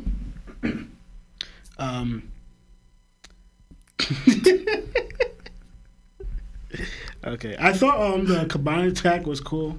I thought it was pretty interesting. I just trying to figure out how did that even generate enough power to make the Gorosei fly, because they were hitting him, and like, was Luffy like, because it looked weird to me. It didn't really fully to me make that much sense, because like, was Luffy absorbing the impact of the power to send him flying? Like, I don't know. I'm just trying to, again, but this is an animated cartoon, so I'm looking, and he's in Nika form. It defies the laws of physics, so I shouldn't even think, you know, how this even worked. But I don't know. But I was actually going into more of the hockey part with Bonnie, because I don't know what you guys talked about before her when she first, you know, went to Nika form, which I didn't see that part with the podcast, but I was thinking about. I find it interesting because when she said, pretty much, I want to be where I'm most free, right? Then later on, she went to Nika form. I'm trying to think, but now she's able to use hockey. And I'm trying to thinking, like, does that freedom link to hockey itself? Does freedom link to hockey? Your willpower, you being free, because you could be, in a way, you're free. You could also link to that's you're at your strongest. And I'm thinking of, and like going to saying like either the ability drew the Haki out of herself, or she just made a future where she's able to use Haki. Just like a future where she's able to use Luffy's ability when she doesn't have it. And again, that's what kind of people think like her ability is broken, because you're just tapping different futures where you don't have these abilities. You don't have Haki, you don't have Nika's tree, you don't have these capabilities, but you can just tap into a future where you could have. And that goes into like, again, she's only 12 years old. The fact she was able to do this and maintain it for this long is crazy. And even to do that to a Gorosei. So her potential is really high. We see it later on, and I'm probably jumping, but she gassed out immediately. But again, she's still a little child. Imagine with proper training. Imagine with years of experience with this ability. If, going with the Gorosei, what he said, that if she could attain that freedom thought. Because he said, like, if she loses it, it gets weaker, right? But now she's with Luffy. It's getting stronger. So that depends also on that. Like her, and that goes into her mindset as well. Like, she might, what's her willpower at? Because if going by that, if you just have a strong willpower, that just wouldn't matter. Because just how Luffy, like, what you're going through, it's just going to get stronger because you believe it. Your willpower is making you believe, this is going to happen. That we see willpower conquers all. But if you're doubting, again, the whole part of willpower, if you're doubting, it weakens. It's going to weaken your fruit. It's going to also weaken your will. So again, she's just a child. Like, I don't expect this to, again, I don't think she's even a conqueror. Because we know, like, certain conquerors with willpower, they're really strong. Again, definitions, they're conquerors. Only a few select people who had strong will that they were a child. The only one I can think of was Kairos, honestly, that we saw on panel. Like, it's Kairos as a child that had strong will. I don't know anybody else off the top of my head who wasn't a conqueror, I'm saying. But I just found that interesting. Like, I wonder if, and I don't want to jump the gun because going to what, what Vegapunk was saying, but I wonder if Oda's linking to a freedom to willpower or Haki itself. Because again, she used Nika's ability different times before. Granted, this is the first time we ever saw her in full form. Because when she used it when she was escaping her homeland, she went to Nika form, but only her arm. But she didn't use Haki then. She only used Haki when she went, again, to her most freest state, or maybe her strongest state in her mind. So I was wondering if that's linking to freedom with Haki, and the more free they can go into the Luffy, he's at his most freedom. He's using Haki out of nowhere. Like, his Haki's at his strongest because he's the most free. So I wonder, like, the more free you are, the stronger your Haki is. And that might tie into, like, in a way, it's not Nika, it's Luffy because he's free. That's going to why his willpower is so much stronger. So that's what I was thinking of. Honestly, I just want to add, honestly, that might be, because if you really think about it, like, for Conquerors, I know this is Conquerors is different from Haki, even though it's the same thing, but just to add, and then you could go, Larry. Going by what Lionel said, is that the main thing with Conquerors is, right, is the act of not doubting, right? If you think about doubting is a restraint, If you think about, like, limitations, something like that, all of it depends on your Haki, but if you are limited, it's a restraint. But if you're free from all the doubts, you're free from things that would constrain you. That means your Haki would be able to blossom because nothing's holding you back. You're free to do whatever you want, what would make your will stronger because your will is free, So going by that, the art of not doubting, if you think even with, like, the opposites of what Ray Leaf said of what Conquerors is, if you think about it, it's like, in a way, the opposite of freedom because all that stuff will restrain you, So I like that point that you brought out, that freedom and Haki are very much linked. That's interesting. And how we seen with, like, Luffy example. But yeah, that's what I wanted to add to it. Yeah. I think that we're going to learn Nika's full story on 𝐴LBAF. The way the Giants hit Luffy and called him Nika, I think we're going to see a full picture of Nika on 𝐴LBAF. Like, we're going to actually see what he looks like. Because they noticed him immediately. Yeah. And called him that. So. With hearts, too. Yeah. I said this in my chapter reaction, but I'm so annoyed every time Luffy states, like, the Gorosei can't be hurt. Just annoyed. Just annoyed. Like, yeah. I'm always going to be super annoyed when you don't try everything in your arsenal. We know that he did Red Rock against St. Warkery, and he hurt his hand, right? Mm-hmm. That has Rio in it. Mm-hmm. So he tried to hurt him from the inside. It didn't work, right? We know that Star Gun, when he used it on Kizaru, had Conquerors in it, but it wasn't the advanced form of Conquerors with Rio mixed in, right? Yeah.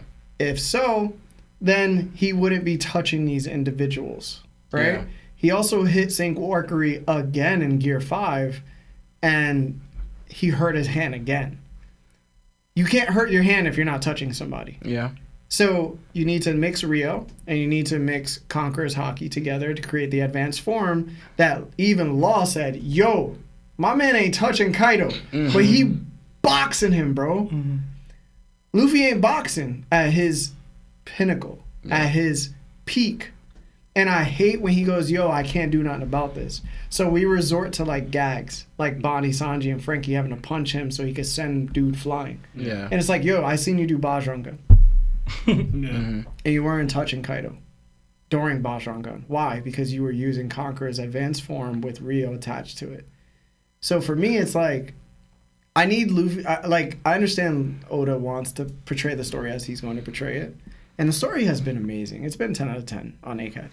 But I hate when it comes to the power scaling aspects and my main character goes, yo, I can't do something. When he's supposed to be the one that can do everything. And I get it. He thinks that, yo, they're going to regenerate from anything. But you ain't try everything. So you can't say they don't regenerate from anything. Yeah. And I need to see that. I need to see you at least try that before I go, yeah, the Gorosei is kind of like going to regenerate from anything, dog. Like there really needs to be something else we need to think of because it's just not working. Like nothing is working. But there is one other thing that Luffy can do that nobody else on the island can do. And it's that. Yeah. So I'm like, bro, we need to get that settled. But Bonnie in Gear 5th is funnier than Luffy in Gear 5th. And I know that's a hot take. I know it's a hot take. But I do think so. Like, I enjoy her comedy more than Luffy's. He's just laughing. She's like, legitimately, like, in shock. And she's acting mad stupid and ditzy. Like, it's funnier to me than Luffy's. But I think that Atlas and Lilith are actually going to go take care of York. I think they're going to team up and go take care of her to get her out. But I think that's where they all get taken out. Be like a trifecta. You think no more Vegapunks at all? No more Vegapunks. I think all the Vegapunks are done. I'm with that. I think this is how it happens. Because we were always like, well, Atlas is going to survive. Lilith is already on it. That we're going to have 2 Vegapunks. Nah, I think Atlas is proving to us she's going to contact Lilith. Lilith is going to tell the crew, like Nami and crew, yo, I got to go handle something real quick. I'll meet you. And then they're going to try to take out York or fight York or whatever York or disrupt York. And the Gorosei are not going to be able to get York either.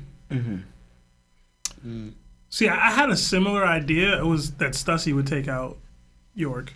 I think Stussy's done. But yeah, it might be better the way you said it. Stussy doing like the whole Marco thing right now. She's like, yo, I don't want to do this no more. I'm out the game. I'm out the game, dog. But yeah, that was just my take. All right, let's do some super chats really quick. After we do super chats, we'll get into the final question of the chapter, and then we will head to phone calls. So if you're new here, we do phone calls. Also, like the video if you haven't. Anyway, Manjiro Di Sano with the 280 says, who wins the 1v1 average giant or Tantata? Hashtag BBC. It's going to be a giant. I'm going to go with the giant. Which Tantata? Because he said average giant. He didn't say average Tantata. You know what I'm saying? Like, Leo probably got it. I mean, the giant doesn't know it's there. He's like, where's that thing? Just rocks the giant in the jaw. You can knock him out, possibly.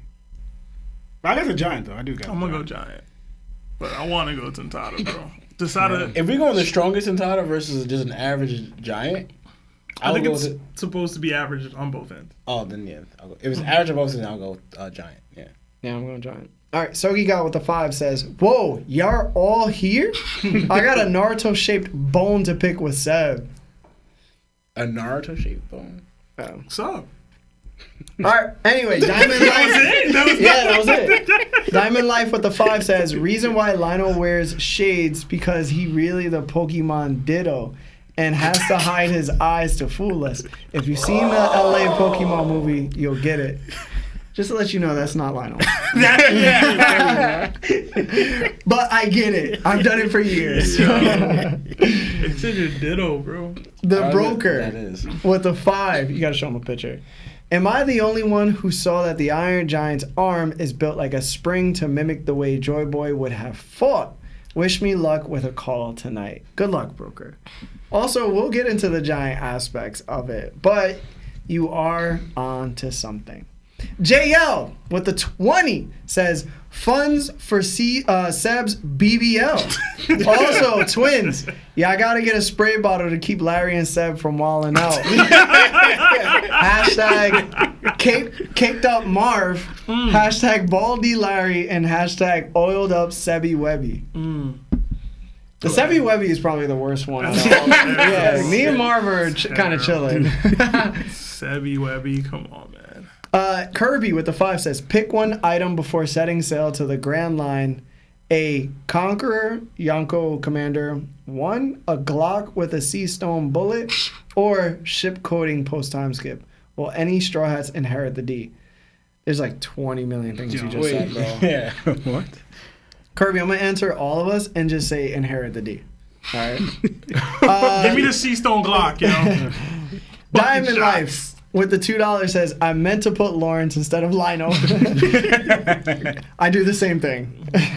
Christopher Nieves with the 2 says, do any of you play the One Piece trading card game? No, I don't. No. Nah, I did partake in a tournament one. Well, I saw a Did you tournament. win? Nah, I didn't play. All right. My day played. She was all right. Gray with the 5 says, finally have the day off to enjoy the live and podcast at home. Love the work you guys do. Hashtag Emu Gang. Hashtag Bang Bang Buggy Gang. Hashtag Larry the Goat. You can't say Emu Gang and my name in the same. Why not? Yeah, that's crazy. Why not? That's supporting genocide, racism, there's so much, bro. Yo, you support Dofi Gang sometimes. Have I? I'm just saying. All right. Anyway, Jones D Stampede with a 5, again, another one, says, yo ho mateys, what's your take on Kid being a Vegapunk? Oh my If God. you don't think he is, look at Vegapunk Seabeast. I'm tired of sending this message. Yo, please stop sending. It will never change. Our thought process on this will never change. Yeah. Kid is not a Vegapunk. Yo. He's not. I'm sorry you keep sending money to say it, but he's not, bro. I'm sorry. I don't know how you're seeing the Sea Beast and saying, yeah, Kid is like that. I don't even understand. Because it's trash, I guess. At 7:30, guys, we're going to get into the last question of the chapter, okay? Refrigerant Huffer with a 5 says, don't ask what the Minions did from 1939 to 1945. We kind of all know. No, do you guys know? No. All right, they're just like an inspiration from Oh, man. people who are in encampment doing very bad things. Put it that way. Just move on. Anyway, bro. El Directo has become a Yonko on YouTube for 4 months straight. Says, what do you think about Mihawk using big and awkward sword to downgrade his skill to just stupid slashes? Because if he used normal size sword, his skill is just too precise, as with the knife and Baratier. Thoughts? I ain't even hear you, bro. I was trying to explain Lawrence. that last super chat to Lawrence. Go to Lionel. Lionel? I mean, he doesn't look like he's struggling with the sword at all, so I don't know. I think Mihawk could use basically any type of any sword. sword, bro. Yeah. He better be able to. Yeah. I believe, I'll say, even though it's questionable, I believe that Mihawk did blacken Euro, and he better, because Oda, if you fumble that, I'll be Yo, crazy. put it this way, though. If y'all thought process is that Mihawk, if he used any other blade, he wouldn't be as strong as with Yoru, that means Yoru is what makes him strong. Yeah. Hold on, So, hold you on. know what I'm saying? That's not necessarily true, Yeah, right? yo, bro. Because I don't believe Mihawk can just grab any sword and instantly turn it into a black blade, right? There's something more to it than I'm just like that. You mean- and any blade I grab will instantly be blackened. You mean like forged black? Right? Yeah. No, Like I don't believe it's that. gonna take time. So I'm not saying that Mihawk didn't do this with Yoru. I'm just saying he can still be weaker with a different sword. He still can be like that, but that like those two aren't the. You know what I mean? Both can be true. You know what I mean? But I'm just saying, regardless of it, we saw Mihawk as a child wearing katana. Yeah. So, like, showing that it doesn't matter what sword. If you're a sword master and the world's greatest swordsman, it shouldn't matter the sword. Yeah, because it's Bingo. matters you. Yeah. That's what I'm Yeah, saying. because it's your swordsmanship. You know what I'm saying? But if Yoru's like, Yeah. yo, I don't got Yoru in my possession, But yo, hold on, though. I downgrade. But Odin can still be weaker without Emma. You know what I'm saying? Like both things can be true. You can still be a sword master and still be weaker with a weaker blade. not Emma, dog. Like not Oda. Oh, dog. Oda, hold on. dog. Oda has specifically made it so that blades can enhance how strong you are. I do agree with that. It's just to a true. degree. Because for instance, like, can a regular blade cut Kaido as badly or do as much damage as Emma's doing? It hold depends on. who's wielding the blade. No, That's the point. But there's a degree to how much damage you can output. Is Exactly. Our point. Put this way. No. Yes, it is. It's No. It's true. They both that's a quality blade. They both it's a quality Let me blade. ask you a question. Right? Emma works sort of like a curse blade, but it's not. Right? You trying to tell me if Shanks up here rolls up with Zoro's Koketsu, right? The Kitetsu. 50th, on the 50 class, Shanks is not doing more damage than what Zoro did with Emma. Yeah, he is. But you're talking about Shanks. That's my that's point. yeah. That's our point. We're talking about who it matters who wields the blade. No, Exactly. No, But the blade still matters. For instance, Shanks would do less. No, do the same. Do the same. All right. Shanks doing the same amount of damage with his blade. Whether it's a 12, right? It's this thing. Shanks is 12. The Shanks he has right now, but his blade is a 12. And he does go all in on Kaido. He's doing heavy damage. Give him a 50 class blade now. The same amount of power as Shanks is. Just give him a low grade blade. He's doing less damage because of quality No, blade. he's Yes, not. yes, he is. Yes, he is. What? Yes, he No, is. if you give Mihawk or Zoro or Shanks or any of these elite swordsmen Johnny and Yosaku swords, they're not going to be able to compete at the same level that they Yeah. were Hold on. with these special grade swords. Why not? What do you mean? What's the hold point on. of the grade system then? Yeah, they clearly What's the say point of what- Enma pulling hockey out of Zoro if it has no impact on what you can do? Hold on. Okay. But what did Emma do again? It pulled hockey out of Zoro Okay, to do what? to cut Kaido. Exactly. Because without Oh the wielder, oh the my God. sword can't perform to its highest ability. Thank you. But what me and Lyra are trying to say is if Shanks or one of these other dudes try to use a blade and it's a trash blade, Yeah. the sword will probably just break Exactly. from the hockey impact. Okay, this is what I want to say. Right? That's not true. Yo, first of all, I'm saying this right here, right? I'll say this. If the blade is trash, I'm saying right now, the blades, right, only enhance the swordsmanship in their swordsmanship and use of the hockey, right? It doesn't make your attacks stronger because if it's gonna match your output, right? Because blades. No, let me finish. Right? Let me finish. Because it's drawing from your power. The sword is not giving the person power. It's Exactly. drawing from your. No, But let we me didn't finish. say that. No, let me finish. Right? Mihawk legit says any blade can become a black blade, and black blades don't break. Right? But it depends on the user to blacken that blade. So guess what? Right? And Mihawk also said a chip on any sword is a guess what? It's a mark against the swordsman, right? So that means you can, right? Sizzling right now. Depending on that swordsman's skill and level with your hockey, because Enma, right, doesn't have hockey inside itself, is taking more hockey from Zoro. Because the case in point, again, you want to know how I know this? Because if Enma was just doing that, why was Enma affecting Zoro against Albert, but not against Kaido, right? Because Zoro against Kaido was putting out way more hockey then. But he wasn't against King because he didn't view King on the same level as Kaido. So right here, it's the same amount of hockey, but Enma wasn't as effective against Albert then. Why the difference? It's the same exact sword, right? It's because Zoro was putting more hockey. So there we go, case in point.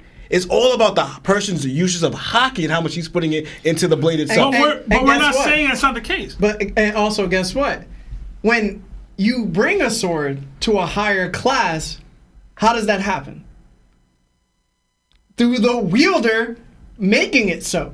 So you can turn a great blade into a supreme blade if you so choose to. But it depends on the wielder to do that. But y'all are saying any sword. Yeah. That's what I'm saying. That's the Because issue. it could be. No, they only because the first time they said a sword could level up to a grade was Emma. They never said you could take a 50 grade, any 50 grade, and put that level up to a 21. They never said that. They said the quiet. They don't have to. But you just said anybody could be that level, and it's not true. If Shanks took one of the brothers during Arlong Park, their sword, Johnny is Haku. That's what I and said. started enabling Conqueror's Haki throughout the blade and using it, you don't think that blade immediately jumps to the next level? Y'all think that you can... Then we would have 1,000 blackened blades, bro. Like, that would be the case. If that was true, There's no 1,000 If that was true, blades. then Ryuma's blade was a 50 the whole time. Right. His greatest swordsman was wearing a 50 blade. They turned it black and it became a 21. So Kuma's hype of being a master blade. Why can't is that not be blade. possible? First of all, Why can't that be possible? You saying that he couldn't have just taken Shisui and just made it that? Yo, then what's the hype about any blade? Yeah. No, again, There's no what's point. the point? No. I said There'll earlier. be no hype about any blade. No, like I said Every before. blade's like, well, this dude is like that. What's a blade to a wielder? Again, and we No. Answer the question. What's a blade to its wielder? It's a the tool. It's a mechanism. It's an extension of their power. Yeah. I understand that, but what I'm saying is, y'all are saying that the grades don't matter. No, What that's you're not, saying? no, that's not what we're saying at all. No, let me clarify, because you guys are misunderstanding what we're saying, right? Case in point, right? We talk about the Curse Blade swords, right? Who does the Curse Blade affect? Does it affect the person that you're attacking, or does it affect the wielder of the blade? Who's in danger? I didn't even hear you say. The Curse Blade swords, right? Who do they affect? Who's in danger, right? Zoro threw it up, right? And the guy said, no, don't do it, because the swordsman's arm might have been lost because of the Curse Blade sword. So what I'm trying to say is, the Great Sword challenges the mastery or the skill of the wielder, not how he attacks. It's the wielder. Remember, Zoro was being affected, right, in his battle against Albert from his use of the sword. King wasn't in danger. Because guess what? The way Zoro was wielding the sword wasn't effective enough. So it doesn't challenge or affect the person he's attacking. It challenges the wielder. So you have to improve on your swordsmanship, on your skill, your hockey when you're attacking, right? So case in point, we saw Zoro, right, get defeated by Mihawk using what? A butter knife, practically. Mihawk legit says to him, if I could find a smaller blade, I would. Right? Saying that, case in point, my sword, I don't even need to use it to fight you against 3 swords. But right? Lawrence, And guess what? but me and Lionel's point is, y'all are acting as though that he could go up at Kaido and use that same dagger and output the same level of potency that he can with Yoru. And we're saying he can't. That's what we're saying. He can't do that. He can't go up to Kaido with that dagger and start fighting him like he's using Yoru. Y'all are acting as though he could. He can pick up literally any sharp blade and start fighting Kaido If like his it's hockey is nothing. there. If it's hockey is there. You guys know? Listen, Okay, man. when Zoro cuts Kaido the first time, what cut Kaido? Was it Yamato? I mean, the white blade? I'm gonna call it because I don't forget his name. The white blade? Ichi, yeah. Or Ichimonji. or the third curse blade? Or was it Emma that cut Kaido? All right, No, it was just Emma, right? Okay. But Zoro did not. Zoro put hockey in all 3 blades. Then Zoro admit all of his hockey in all those blades, but only one cut Kaido. No. And focus on that blade. Do we have confirmation of that? They focus on Emma. Again, I get you, but all the time they're talking about the blades. They never cared about any of the other 2. They mostly focus on Emma, and I know. Hold on, I'm not done. And I know that it's Oda's presence, Oda's hockey in it, but most of the time, majority of it, even that scar, that one mini scar on Kaido. If you look at it, the blade that you see Zoro grab it when he finally scarred Kaido. Again, how small it is. Again, Zoro had 3 blades, 3. Cuts Kaido, a small, but so 3 blades are doing that. Yet when Zoro grabs Emma, again, he cannot focus on not the other 2, but Emma's the one who mostly did the cut on Kaido. Zoro did all those Ashura Doji 9 blades, but only a small scratch. You know how ridiculous that sounds? 9 blades, only a small scratch on Kaido. Again, and I'm gonna bring it. You said black blades, right? Are you talking about black blades forged or black blades in general? And there's no nick or scratch that won't get cut. Going by Mihawk. Well, I don't know exactly what Mihawk was talking about, but point blank, he just said black blades don't break, and blackened blades, and any nick, he kind of separated, any nick on his sword is a mark against the swordsman. Then he says black blades don't break. Okay. So that's what Mihawk said. Exactly. And that's what you always question, because you remember what happened to King? Yeah. He blackened his blade. Yeah. And Zoro broke through that. Yeah, but we're talking about don't break. He's talking about forged blades. And that's why I asked the question. But Okay. regardless of it, that's somebody putting their hockey against something. Line So up. it goes to if Kaido again goes to the King doing his hockey against King. Against Kaido. Is his sword break standing that attack? Lionel. Bro. Lionel. That's a question now. No, I'm gonna ask you a 'Cause question. that's hockey, No, not a blade. you keep saying this, right? One, you don't know like the 9 blades, right? It's 3 blades, right? But he used the technique to cut him 9 times. But you bring out a stuff cutting Kaido, then how do you explain the Scalberts? Do they all have Emma?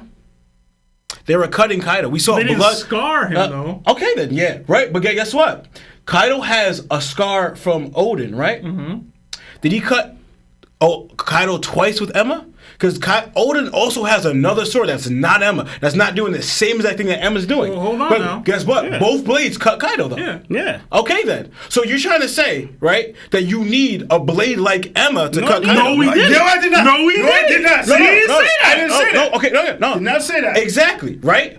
But so guess what?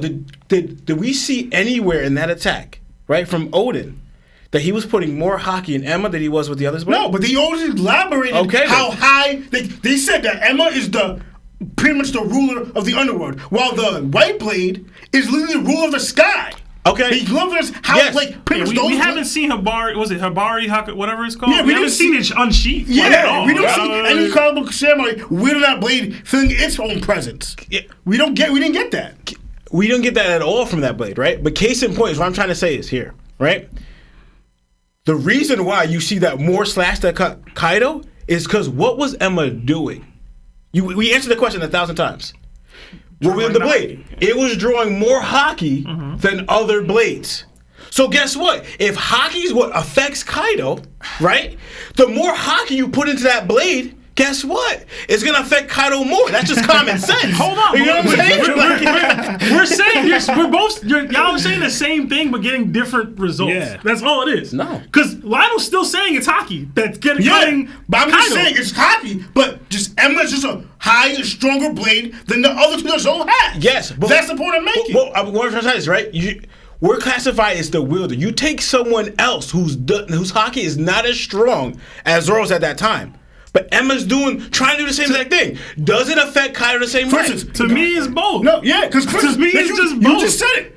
Didn't the Scabbards cut? I mean, yes, stab through Kaido. Again, that's using hockey No. with a regular blade, but clearly didn't do any type of damage to what Emma did. That's the point I'm making. Lionel, A stronger blade. But why was that? What was it because of Emma or what Emma was doing? But things the hockey again that goes into we don't fully know. But why did Kaido feel Odin's presence? Because if you go by that, they inherited Odin's will in a way that was linking to Odin's hockey into those blades. Because he didn't think of the Scabbards when he got hit. He thought of Odin. He started spazzing out, getting mental trauma from it. But he didn't think of the Scabbards. Going later on, but he thought of Odin that whole time. Again, that goes together. That goes into inherited will. Yeah. Inherited will, bro. Listen, also- But my thing is, all 9 people cut Kaido and didn't even barely penetrate him, didn't even scar him. But in order to scar Kaido, you need Conqueror's hockey, right? It's clear. Yeah. That's been showcased That was the here. variable I was going to mention. But Scabbards don't got that. they don't. Yeah. But in general, it's both. yeah. You can't Mihawk to me isn't competing with Kaido with that dagger, bro. Yeah, I he's can't not. see that. I can't. Like, I'm he's gonna not tell giving you right now. Like big I'm jump scars. gonna tell you. he's No. not. I'm gonna tell you right now. Right? If Mihawk and blows Ryo and Conqueror's hockey into that blade, that is stabbing Kaido. I'm not saying he can't hurt him. Yeah. I'm saying with Yoru, he's capable of doing much, much more. Thank you. That's it. But why so? It's a top tier blade. No, that's not why. Oh man. The reason why is because it utilizes his strength appropriately. Yeah. To what he's Because it's a capable top of. tier blade. No. It's because it's literally longer.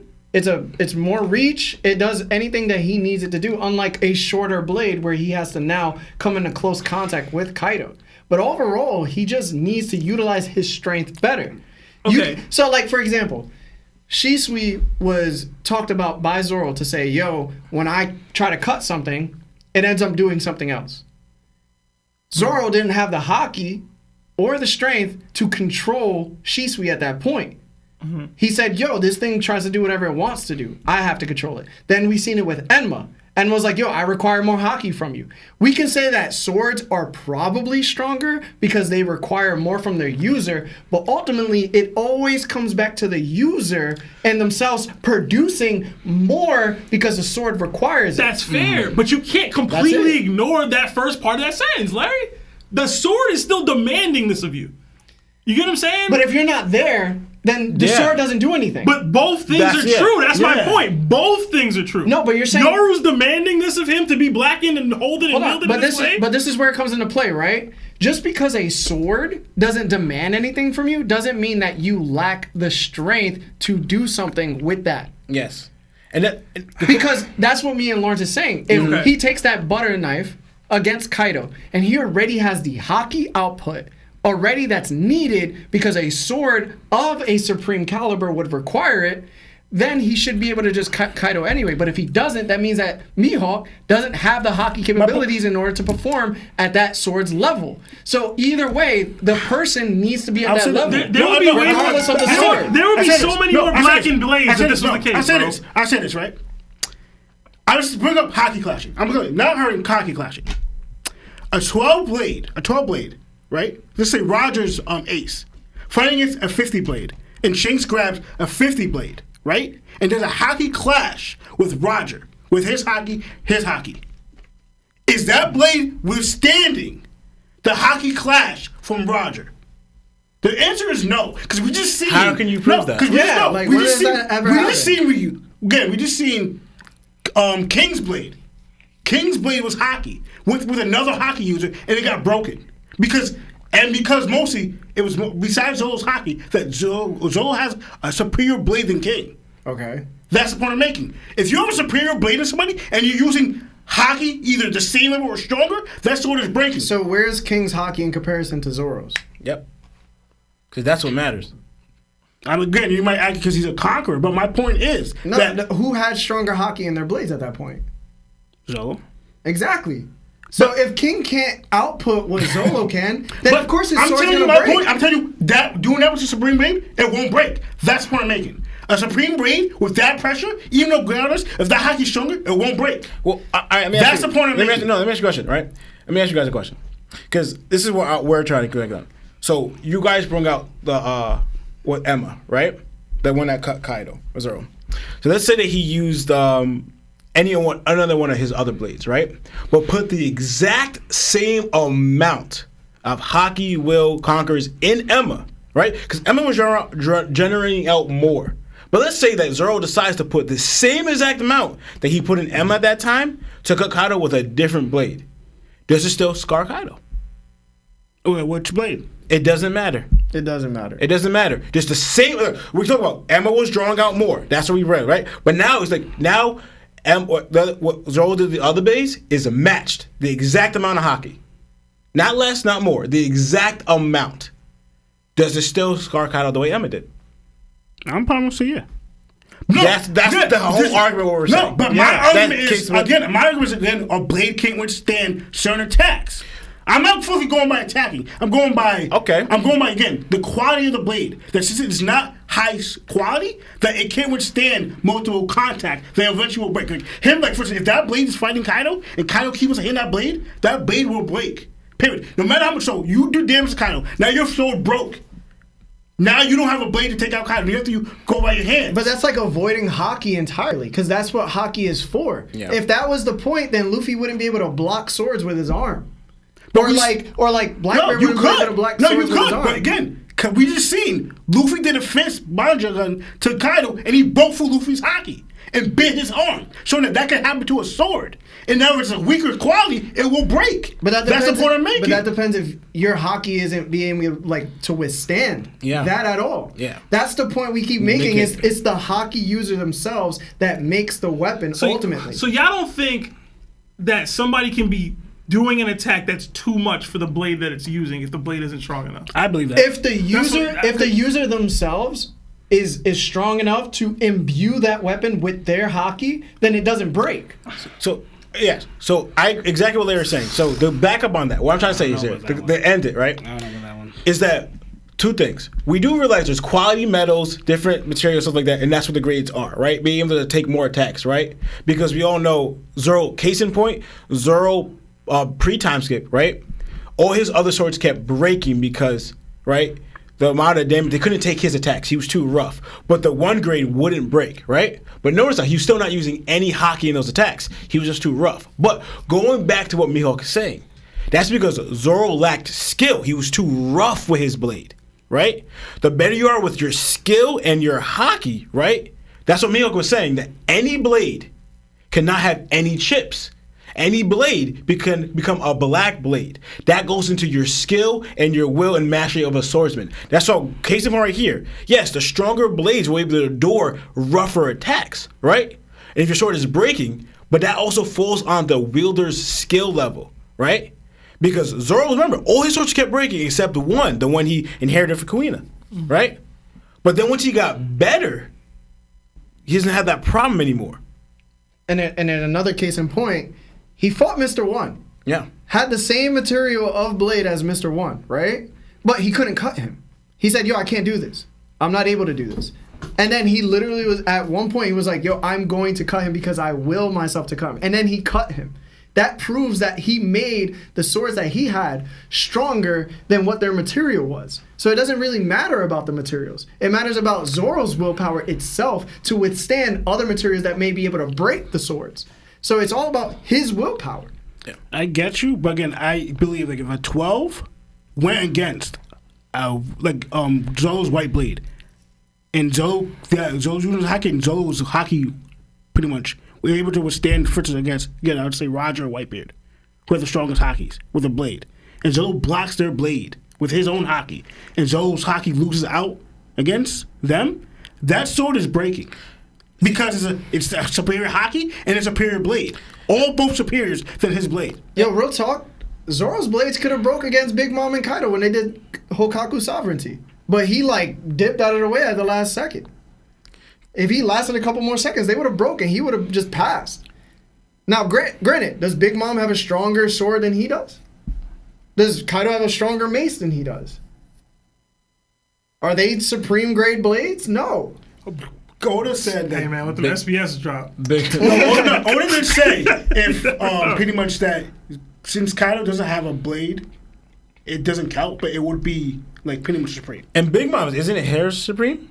Or never said. They never said that. Okay. So yeah, but again, it still could be clarified. It could. But case in point though, like we kind of summed this up with also Zhao and Garp, right? If you want to argue that, right? Because I always talk about before, like the haki thing talks about density, because you can overpower. For example, we've seen haki lose out to things that's not using haki, right? Case in point, Dressrosa, where Sai's brother used haki on his blade, not haki hardening, but regular haki on this guy's body. This guy did not defend at all he did was just step in front of his brother, right? But he put no haki, whatever. But his haki blade broke out, right? So that means his haki was not harder than that guy's body. If he had 12, it would have happened. Yeah, right. But also, too, case in point, what did Garp, right? Garp against Zhao had to train his fist. Garp the fist already. This is after he was fighting the Rocks Pirates. Garp the fist trained his fist to punch 8 mountains away. To punch what was said at that time by Zhao, the hardest substance on Earth was his head, right? So he could just tap a continent or tap the floor and it splits. And then he's haki hard and make it even harder, right? So that shows right here that haki involved, right? But it all depends on how hard you train your haki or how strong you get it in density-wise with your haki, where it can be overpowered or not power enough to just sustain it. Put it this way. This is a wild exaggeration, but when Rayleigh was training Luffy and he would hit him with the stick, that stick is supposed to break on Luffy's head. But because Rayleigh's haki is stronger than Luffy's at that point, he was able to just leave him welts all the time. It just proves even further that it's always the user and not the extension of tool of the user. So no matter what grades they are, it's always going to depend on the user themselves. That's why somebody like Shanks, with the crazy amount of haki that he has, it could take like a very low graded sword that he finds on the floor and be able to bang out with the hardest in the game because his haki is already up there. Your point in case is like, yo, that sword would break because it can't withstand Shanks' haki. And that's not true because that would mean that all swords would just break if they couldn't withstand certain hockeys. No, that's what the grade system for. Like Lawrence just pointed out how that guy used an axe to hit that guy's hit the Funk brother and it broke. I'm telling you, that's how he made a joke. But if he had a 12 or a high quality blade, is the same thing happening with his weak hockey? Lionel. The answer is no. No, see that's the thing we talk about. I just said it before with Zoro using the regular swords versus the one he got for Kuina. Right? Because the way he was using it, with no hockey at all the other swords would break except that one. Right? But if he was using hockey and had a better mastery over the sword, would they have still been broken? No. That's what I think Mihawk was explaining. Because he didn't say, oh, just 12 grade swords. No. He said any blade that has a chip is a mark on the swordsman. He wasn't just talking about grade system. He said any blade. And then he said any blade can become a black blade. So that's right here is not talking about the sword. He's talking about the wielder, right? That's where we broke out those parts. Those swords were breaking because, yeah, they were lower grade swords, so they weren't strong as metal and everything. But if Zoro had better fish, because Zoro was rough around the edges. He had kind of no skill, right? Like even Mihawk mocked his skill when he was fighting him. He said, "You're like I forgot what he said when he was swinging." But then Zoro got better with swinging and swordsmanship, right? Now, if he had those same swords, they wouldn't be breaking like that because his skill and mastery is better and his hockey is better. So that's what we're trying to say here. Yes, of course they would break against other because the person's wielding it. But if that person had better control of their sword, their hockey, and was a better swordsman, it would not be breaking like that. Like I'm telling you right now, if Shanks was using that blade or Mihawk was using those blades against that same exact person, they're not gonna break like that. Because they have stronger hockey. Like, but that's the whole point. But you can acknowledge this percentages. Yeah, it can be more the user, but same y'all thing. saying that the blade don't even matter. Exactly. And I did not get to that. We never said the blade didn't matter. Yo, that's how y'all acted. Because you No, just said, it's right? not. The Funk brother. Obviously Shanks, who has way superior hockey than Sai's younger brother. Of course he's going to get taken out. But I'm saying that the fact that his hockey wasn't strong enough, that's the point I'm making. His hockey wasn't strong enough, and the blade was weak, that's the thing why it broke. I'm saying that's what I'm saying, bro. Okay, we're gonna end it, but what I'm saying is because you guys saying that we say it didn't matter. No, you guys said this is what me and Larry were addressing. That you said that the blade itself, just the blade, makes the person stronger. And we were like, no. No, me specifically said that Mihawk using Yoru is able to reach higher attack potency than Mihawk using that dagger or some random trash blade. And I agree with y'all that. said, no, I was wrong. That's how this started. Yeah. And again, I agree with Sebastian because it matters the blade. But right. we can. Let's just go. That was way longer than I thought it Yeah, was. seriously. Oh my goodness. Like the stream, y'all. Yeah, like the stream, Like y'all. the stream. Look at that. Y'all got twin action. I hope y'all know that we had Larry here hyping Mihawk up low key. We did. We did. Oh That's my true. goodness. Listen, guys, we're going to get back into the super chats. We're just going to hit this final question of the chapter, and then we'll get to the super chats, and then after we're done with super chats, we'll get right into the phone calls. We promise that we will try to get to the phone calls, so we apologize. We just get carried away, and y'all do this to us on purpose. So don't blame us for taking too long because you ask questions that obviously gaslights us. It's triggered and all Yeah, that stuff. you know it triggers us. So like y'all been here all the time. Anyway, finally, we see. Oh, if you haven't liked the video yet, please like the video. Finally, we see the Iron Giant is still functioning under the water. We see that Vegapunk's transmission is ongoing. The transponder snail is barely alive. On Whole Cake Island, we see Moscato, Katakuri, and other Big Mom pirates watching the broadcast come back on. They're wondering what he's speaking about now. Big News Morgans and Vivi yell out, "It's back." Others noticed their transmission was fixed and wondered what was happening. York tells the Gorosei that there was only a temporary break in the mental waves. The transmission works on a separate circuit. They have to destroy it directly. Vegapunk broadcast continues. But actually, none of the sorts what you might consider a will. The broadcast cuts out again and then comes right back. Can only pray that those at the mercy of this reason will be able to hear this message. We go back to Luffy, and he notices rubble falling from the sky. It turns out mixed in that rubble are Cipher Pole agents that were kidnapped on Egghead and Seraphim. It's St. Jupiter spitting them all out at the crew getting away. Luffy thinks St. Jupiter looks like a fountain, and Broggy thinks they need distance. Instead, St. Jupiter thinks he'll just suck them in so they won't get away. But Luffy says he's had enough of that and socks St. Jupiter with a cross right. The Giants root for Nika. Marines can't believe what's happening. St. Walkery steps up to the plate and rushes past Luffy and St. Jupiter clashing. Luffy yells out that St. Walkery is very, very sturdy. Broggy believes if St. Walkery touches the ship, he'll destroy it, and yells they have to flee. Sanji calls out to a deflated Bonnie, and she responds to him that freedom is tiring. Then a black figure starts to come up from the water. We see it say Joy Boy. Luffy looks down with sweat. Dory and Broggy are in shock, and the Iron Giant comes out of the water and clocks St. Walkery, breaking his tooth in the process.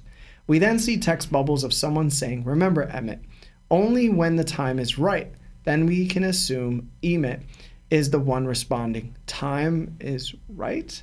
Dory and Broggy's eyes pop out at the sight of the Iron Giant, and Luffy can't believe how cool it is. What did you guys think of the chapter in the live chat? Please tell us, and we'll start with Law this time. I'm trying to think when you started. I started at the Iron Giant walking under the water. Okay. All right here. But yeah, honestly, just to go back to Vegapunk's message, because I'll address that first. To me, it kind of seemed like what we've kind of all been having thoughts on and discussing. When they make that comment, when he says, but actually, it's nothing of the sort, but which it might consider a will inherited through the years. And since how we talked previously, we know there's some context that we're missing here.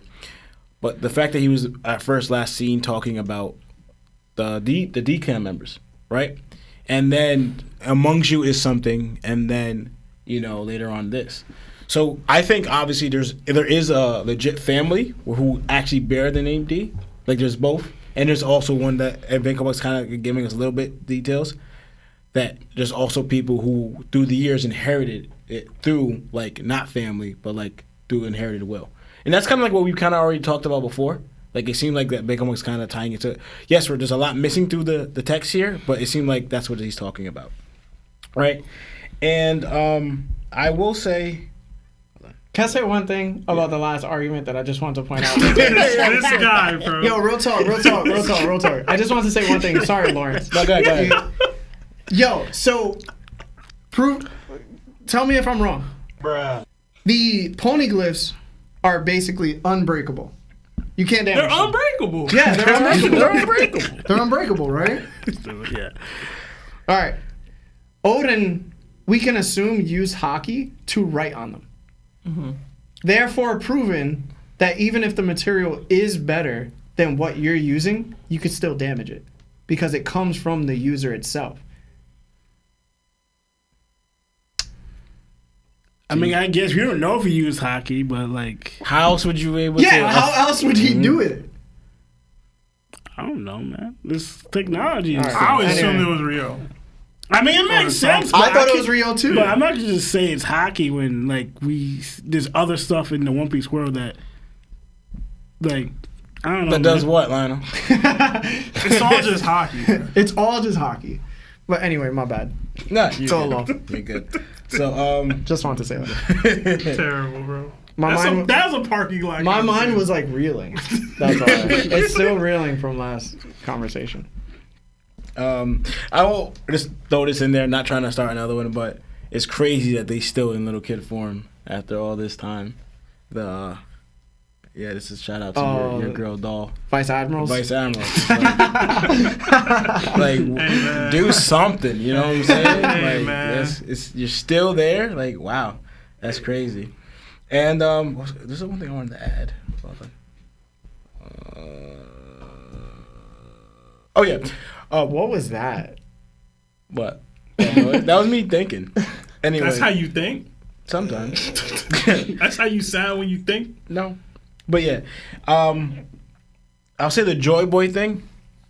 I kind of feel like, one, I think he's doing the, for example, how the voice of all things can only hear this. Mm-hmm. I think Luffy's responding. He may have sensed it too, but I also think he heard it through the voice of all things. Yeah, that would be crazy. Yeah, I didn't think about that. That's what, because to me, these look like the same like bubbles and like text things when when Zunisa was doing it. Like Joy Boy was hearing and Momo was hearing it. These looks like the same bubble because like everyone knows when the texts were I don't know if it's similar to when it's the voice in your head with the Gorosei are talking to each other. I don't know. I forgot to look this compare if that's similar. But this reminded me of how Zunisa was saying and how Momo was reading it. Yeah. So I think Luffy may have heard it. And I think Joba is the one that said, only when the time is right. Yeah. And now he's like, the robot's responding, is the time right? Like, I'm acting now. Is this the right time to do so? And I don't know exactly, remember how he worded that guy's question when he asked earlier about like the giant robot if he redeemed himself and we said we gotta wait, right? One, I'll take the giant robot thing first.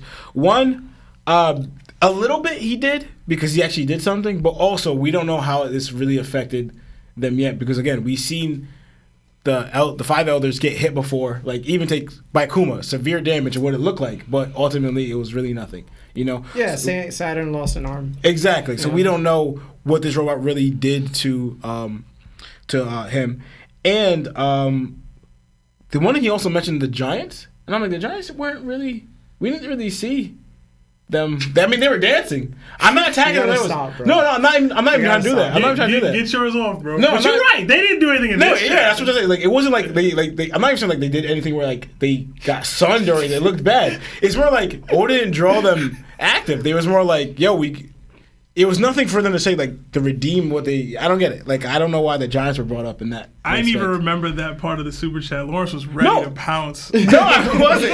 I'm legit not even trying to bring that up. Ain't no way. I wasn't even trying because I was confused with like I don't even know. But I think that's all I. And then the name Emmett. One translation because the one that you put out, I think Broker said that it meant something about like Old Faithful or something like that. Yeah.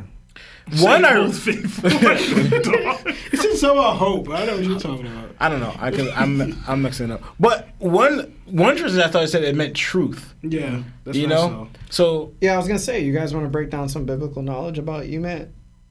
Do you guys? Because I know it's in the Bible. Yeah. So the thing is, I would have to do like research because obviously I don't know Hebrew. You know what I'm saying? I am not reading the Bible in Hebrew.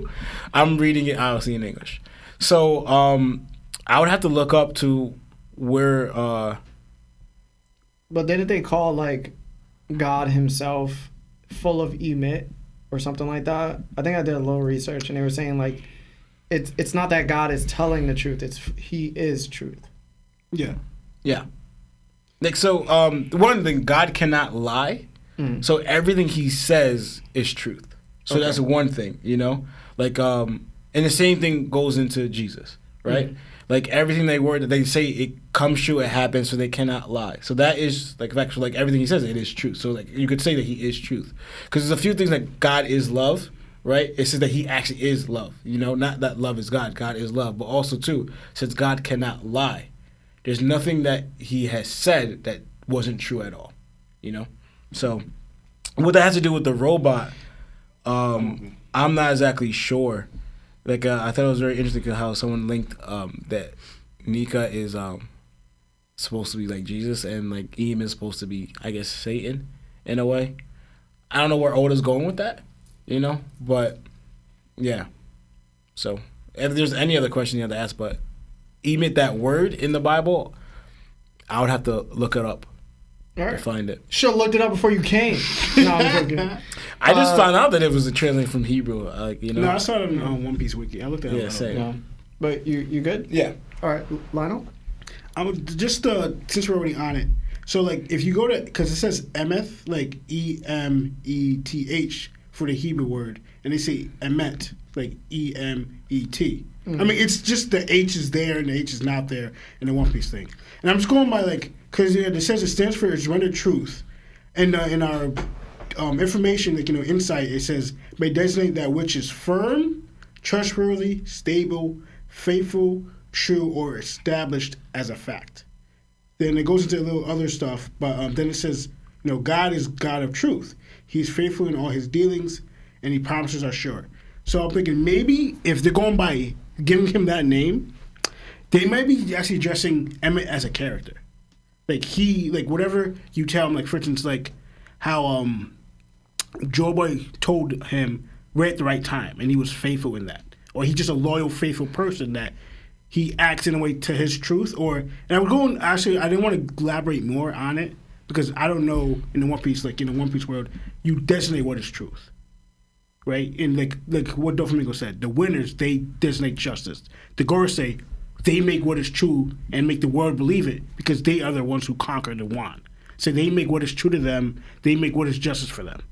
Whether Emmett is on the side of the real truth and goes into the ancient history and going back to what really happened in the past, that is the truth that the Gorosei don't want people to find. Well, Emmett might be a big factor in that, and he's going to might be some part in revealing that or helping that cause to find out the real truth of the One Piece world.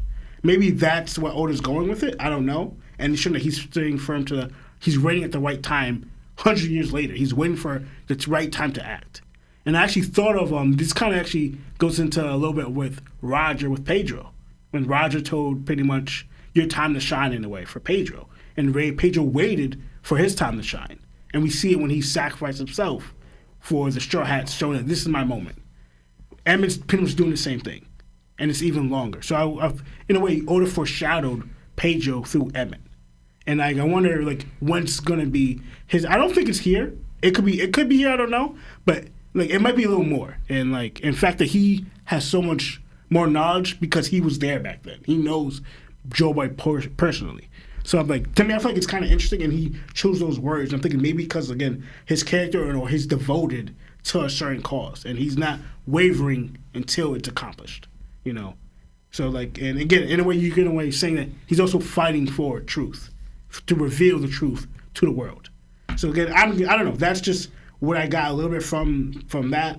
I don't know what Oda's going through it, but the fact that his name is that and he's a robot, so he doesn't really have a sense of human morality towards justice and truth like that. He could be programmed that way, but he could just be a devoted soldier or loyal to Joe Boy to his cause.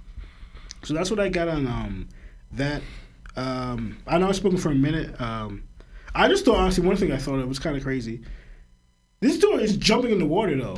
He legit is a ability. He was just jumping straight head in the water. And I'm thinking, it'll be even more broken if we find out that we also we're not hammers. We could actually swim the whole time. That'd be crazy. Yeah, I'm this is all right. The girl said, you're just giving them everything at this point. And I'm I don't know. But I'm probably going to leave it at that.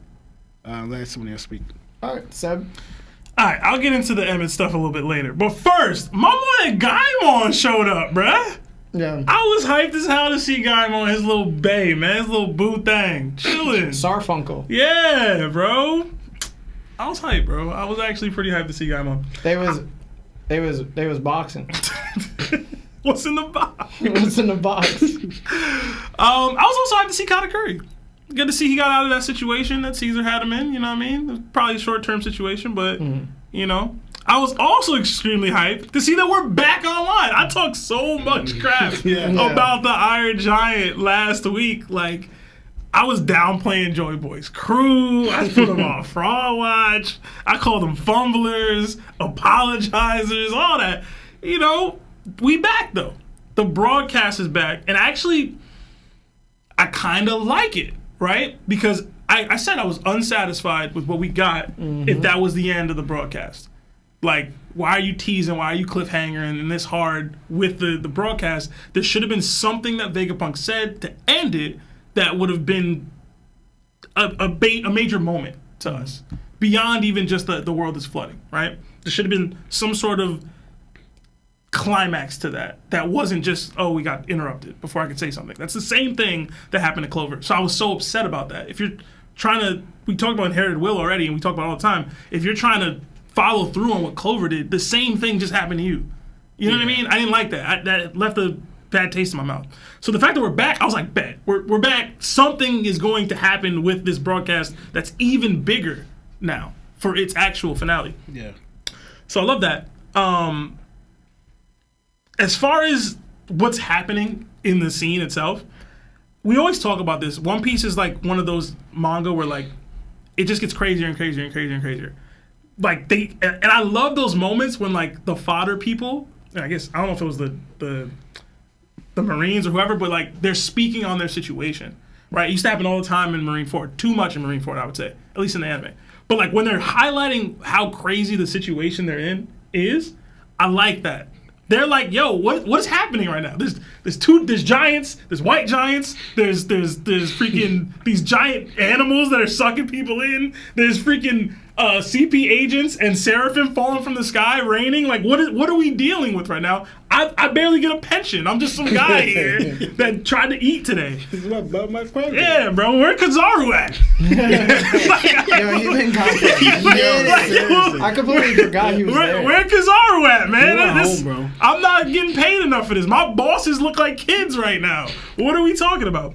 And as far as like what happened after that, with the Gorosei sucking them all in and then trying to bum rush, that combo is crazy, right? Like the bullworm one sucking them in and like shake and bake. Shake them and we gonna bake them. But Workery bum rush and charging, we've already commented on how strong his skin is, how tough it is. Yeah. Luffy hasn't been able to break through it, hasn't been able to hurt him. For Emmett to pull up and just swing on this dude and rock him to the point where he's breaking the tusk. And I know we have seen that before, but we haven't technically seen it or have we seen it with Workery, where his tusk breaks and everything? Like when he's trying to be hardened, Luffy was like, my hand hurts. Emmett swinging on him and cracking him, he didn't just break the thing, he sent them flying back there. Yeah. He's you know what I'm saying? So I was like, damn, Luffy peeping him. Like, yo, what's who that? I thought that was really funny because Luffy's fighting and trying to protect everybody, and the ship it's done for. Like it's high stakes, everything's done for. And for the robot to come back and crack him, I did not look into Emmett and the name. When I heard the name, I thought of two things. One made me laugh, one made me sad. I thought of Emmitt Smith, the legendary running back for the Cowboys. I was like, he more clutch than Emmitt Smith was though, low-key. No, I'm sorry.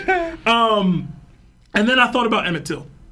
And I don't want to get into all that, but I did think about Emmett Till when I read that. So it's going to be hard for me to read that name and not think about him. So I don't know. That kind of had a bad taste in my mouth too when I was reading the name. Straight up when I read the chapter name, I was like, what the hell? Like, what's going on? But Luffy's reaction was funny as hell to me. Like the robo, like the eyes popping out. The conversation between Joy Boy, I thought the same thing about Zunisha. It reminded me of that. I'm pretty sure it is Emmett saying like, yo, it's time is now, like whatever. As far as the name, the conversation that you guys had with the truth, it reminds me of something that people have been saying for a while. It's like that the Joy Boy, Nika, and Luffy are Oda's interpolation of the common used like Trinity doctrine in like Christian like religion, or at least the pagan version of Christian religion, but where it's like God, Jesus, and the Holy Spirit are one entity. They've been using that to emulate like Luffy, Nika, and Joy Boy are all one being in that light. So like, I don't know, if we're heading down that road, it gets a little weird for me. Oda does this whole like religious trope thing a lot, where he'll take elements of things. So I can see him utilizing the Trinity doctrine. It's so popular in Western culture, like in the culture in general. So like I can see him totally using it. I don't know. I'd rather he didn't personally, but I don't know. I thought it was dope. I know I talked a lot of crap about Emmett and what he was doing, what he was showing for his team. He showed out. And I'm excited to see where we go more so with the broadcast, because it's back up. And like I said, I needed more. So maybe not too much more. I think it was Oda's is a good play to get to have Vegapunk speak to that part about the D-Clan and then get wiped right there, so we don't know, but still come back with more information that we do need to know. So that's it for me. Yeah. The aluminum giant is no more, Lawrence. Aluminum giant is no more. I'm calling him Big Daddy Platinum Boy now. Big Daddy Platinum. Big Daddy Platinum Boy. I love that Oda didn't just give us a plot device, but a whole payoff for our investment in this character. Oda, once again, proving he's the GOAT. I love the little panel of Big Daddy walking in the ocean. It reminded me of Pacific Rim, and it was gangster. That transmission snail looks like me after going 6 rounds with a fat Latina, bro. That just finished 4 lomo saltados. Oh my god. The steak kind. And a half a bottle of tequila. Sheesh. Shout out to my boy Katakuri also getting some shine. Also for all those people who were dissing my future baby mama and Big Mom is saying she murks her kids. You all can eat a fat one because Moscato, whom we all presumed had passed, is alive. He showed up before. We talked about it. Listen, bro. I just want to mention it again, just in case people forgot. I felt all right? That don't make her a bad mom. You can sometimes discipline your kids physically. That wasn't all right? discipline, bro. Physically, you can discipline your kids was sometimes. not that. You gotta let them know they acting out. All right? By You not might- giving you Yo, that coming home drunk. No, I'm joking. That's crazy. I really don't like that. I do want to point out that if Big Daddy Platinum Boy doesn't get taken out, It's a ridiculous name. someone can replay this transmission snail since it has memory. So all the things that we're not hearing, we could probably hear later. Yeah. I think we should pay attention to that. Saint Jupiter is a spitter and a swallower that we know of. Okay. Saint Warikari is a freaking mountain, bro. I mean, look at him. Yeah. My idea has always been that the Gorosei has devil fruit abilities, right? They have, you know, the Zoan forms. They have the cloak. They have all these animalistic abilities, right? But my boy Warikari was like, that's the deep end? Yo, I can swim. Because, like, what happens if he crashes into the ship? It's like, does he go into hybrid form as soon as he, like, gets close to it? Jumps on the ship and just takes everybody out? Son ain't care, bro. Or does he just crash into the ship, breaks it, and everybody falls into the water? And then somebody got to come save him. So I'm like, it's either what I've always said they were, or they're actually something different. Or the third option, that they've trained because they've had so much time to master their abilities, that devil fruit weaknesses no longer pertains to them. The same way Luffy and Kid were in Udon prison wearing sea cuffs, and they were training. Yeah. So it's like, with that little bit amount of training, what Luffy trained for, what, 2 weeks?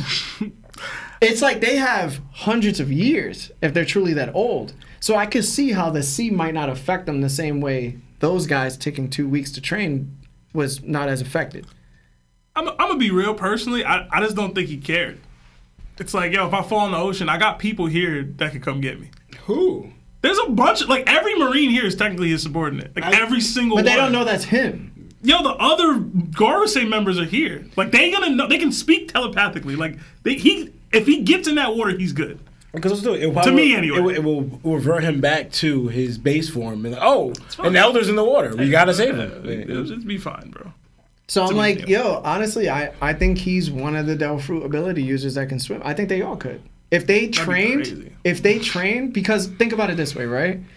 If they are Zoan users, we haven't seen Zoan users take their abilities to this level. They're able to expand in their size, right? Zoan users are known for their endurance, right? From what Doflamingo said, we've seen the demon guards get up continuously all the time. That's sort of like regeneration, right? They didn't lose their mind to the actual animal itself, but they're able to utilize the animal to the degree where they're still conscious enough to use their full capabilities. So I'm saying to myself, yo, they've had time to master their abilities to this point.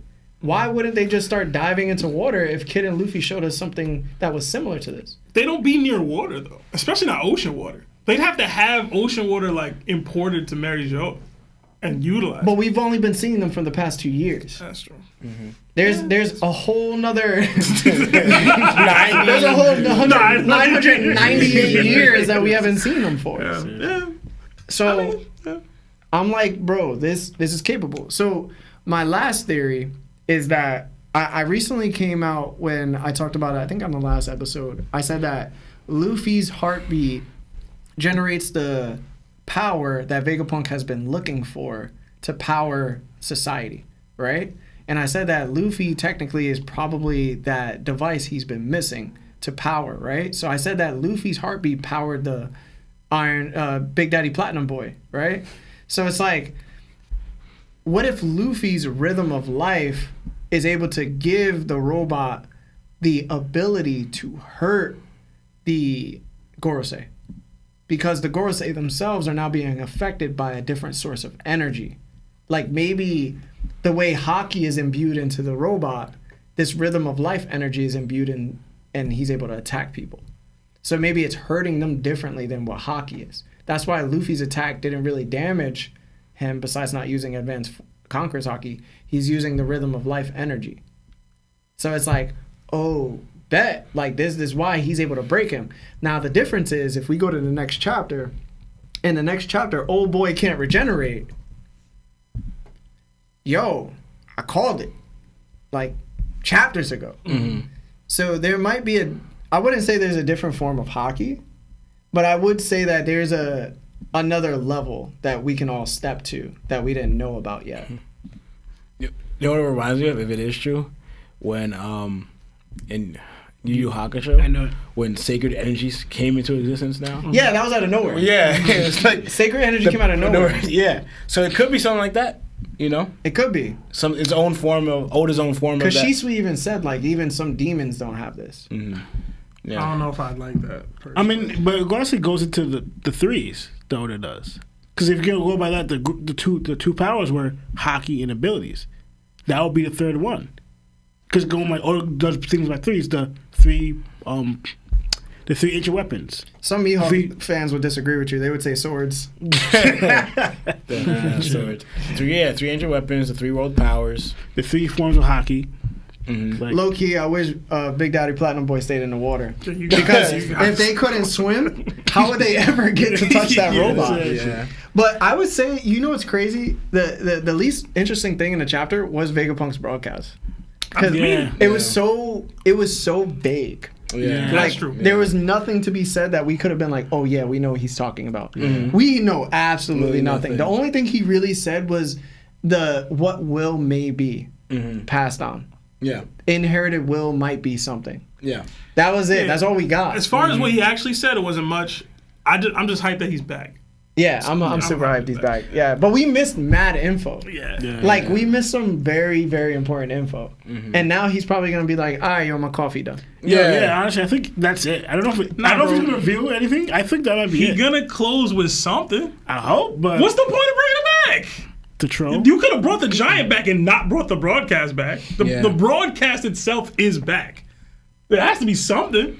What the guy said, maybe the name of the ancient kingdom. That's what I theorized when we first Yeah. started the broadcast, and maybe that's true. But I will say this. I forgot to mention this. I'm not too excited about hearing Joy Boy. Because I feel like we're reaching the end.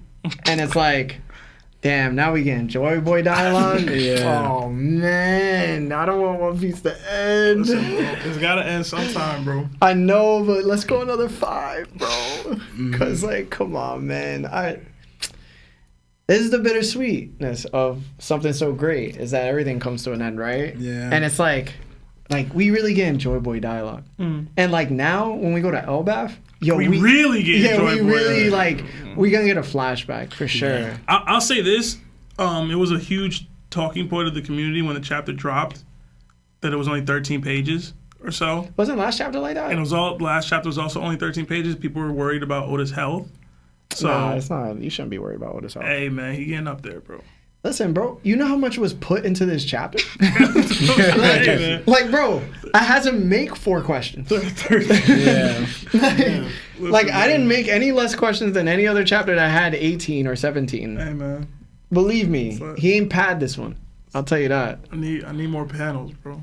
But anyway, let's get to super chats because we do have some to go through. After we read all the super chats, if we still have time left, we're going to definitely hit phone calls. Again, we apologize. Listen, bro, super chats be taking a long time. Chapter be taking a long time, and we be out here. We be arguing. And everybody thank 𝐿_ʍ𝐸𝐻 for that Mihawk thing. Yeah, I could all blame I actually him. forgot the question. I was ranting. I don't remember the question either. All right, to get all the super chats out of the way, we will do that right now. So Rommel Sharp with the 10 says, "What's good, boys? I recently rewatched the Dressrosa arc, and I was wondering, what do you guys think would happen if Bartolomeo's barrier, if Shanks or Roger hit it with Divine Parcher? It would break." It would break. I think so, that. yeah. Yo, Yeah. we had that one big disagreement. No, we can't take too long. We are agreeing now. Yeah. Chopper D Diller with the 8 says, "Hey fellas, did you see what was revealed in the SBS? Possible man marked by flames. Hashtag Buggy Gang. Hashtag Marvelicious. Marveliscus? He didn't spell that right, but I get what he said. No, none of us read the SBS. Yeah, Sorry, I didn't my know boy. that drop, bro. Yeah, Brandon Johnson with the 5 says, I just want to say thank you for being live every Monday. It makes the week so much easier listening to the pod episodes every day. Hashtag Larry has W takes. Thank you, Brandon. Misery Avenue with the 2. You might as well just read that.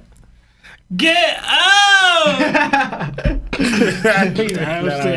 Corey Carosi with the 5 says, "Kaku want the Stussy but Dussy. Stussy or Lilith for next Nakama. Hashtag don't trust them new Nikas over there. I almost, hashtag albino giants. Hashtag Larry say chop papa. Hashtag Marv1. Hashtag Lionel is here." Kaiden with the 5 for a super chat. Thank you. Says, "What's good, guys? Hope y'all are well.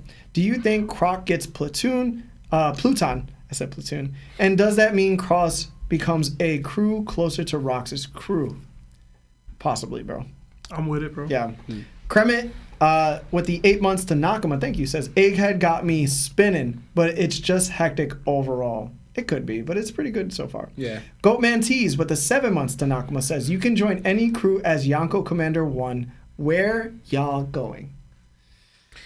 Luffy's crew. I'm assuming it's got to be a Yonko's crew. I'm going to Luffy, bro. If I'm not the captain of my own crew, then no. Big Mom's crew, man. You're such a diva. Just pick a crew, bro. I ain't joining someone else's, man. I'm my own crew. Big Sam? Mom's crew. Big Mom's crew. A lot of food, a lot of protection. Chilling. Lionel. I actually agree with Lawrence, but I want to say a crew though, because I'm not a jerk. I'm a jerk for wanting to be my own pirate? That's crazy. Hurry up, Lionel. I was about to say you interrupted. No, I'll probably say Kaido's crew. Yeah, but that's the thing. You could have said Kaido's crew, like Lionel said, and just said, "Yo, I'm gonna rise to the top." If you beat Kaido, you top 1. Yeah.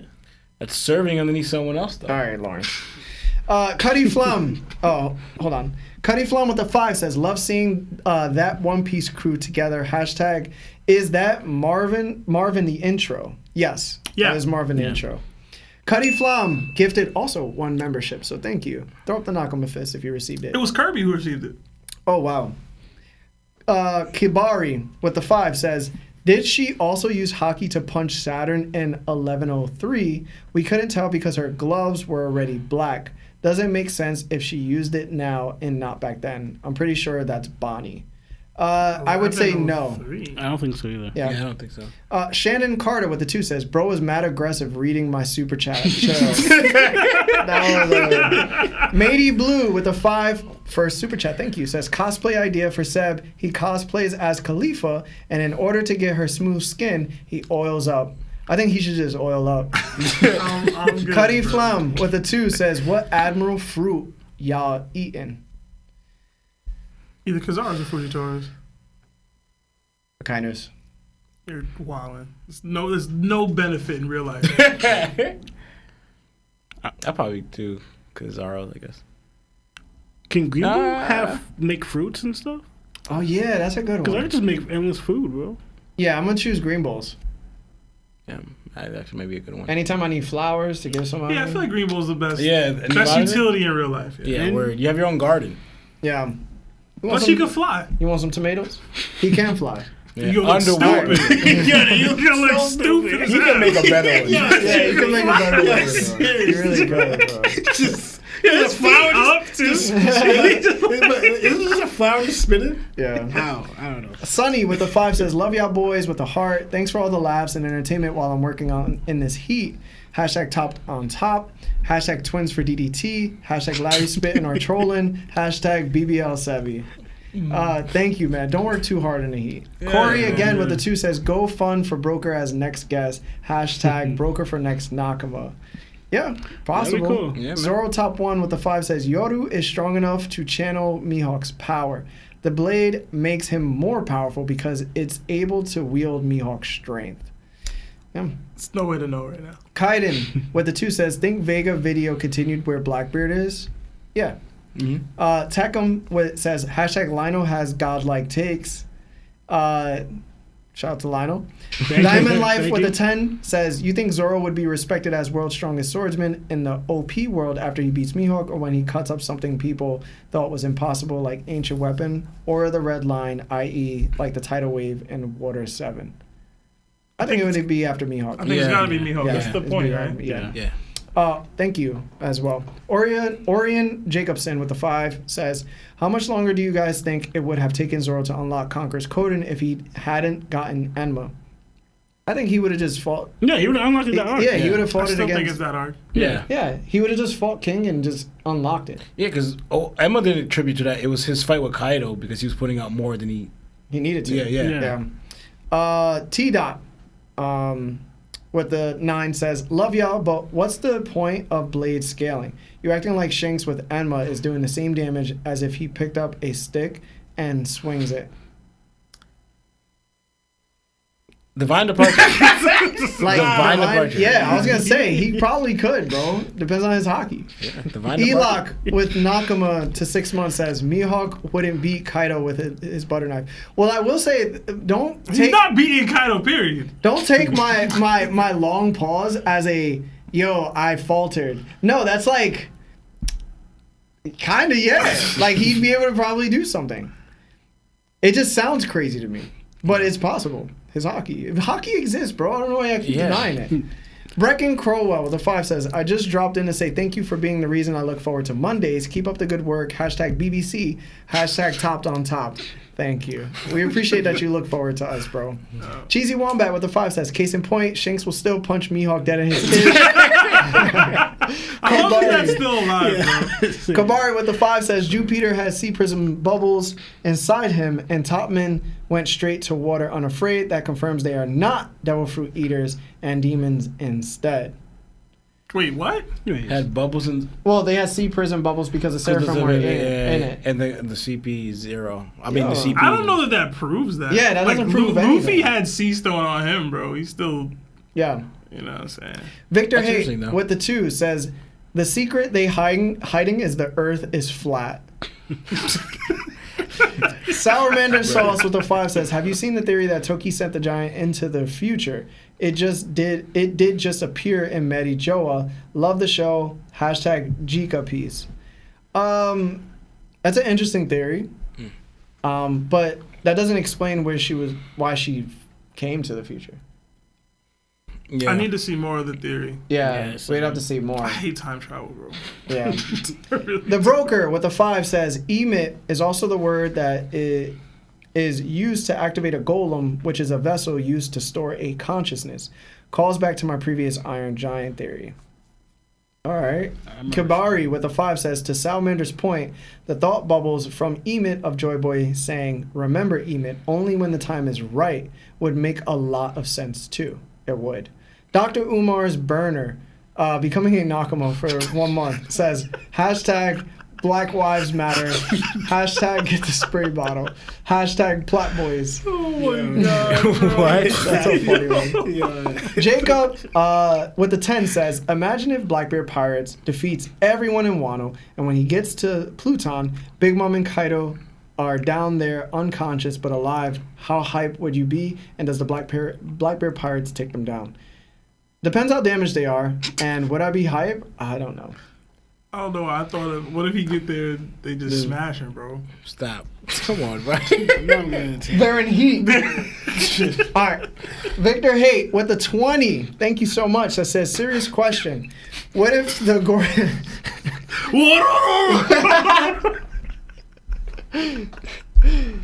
Are you laughing about the in heat? Just continue. That shit stank. All right. What Serious are you doing question. with your black beard, bro? You me? You just cover them in darkness. Cover them in darkness.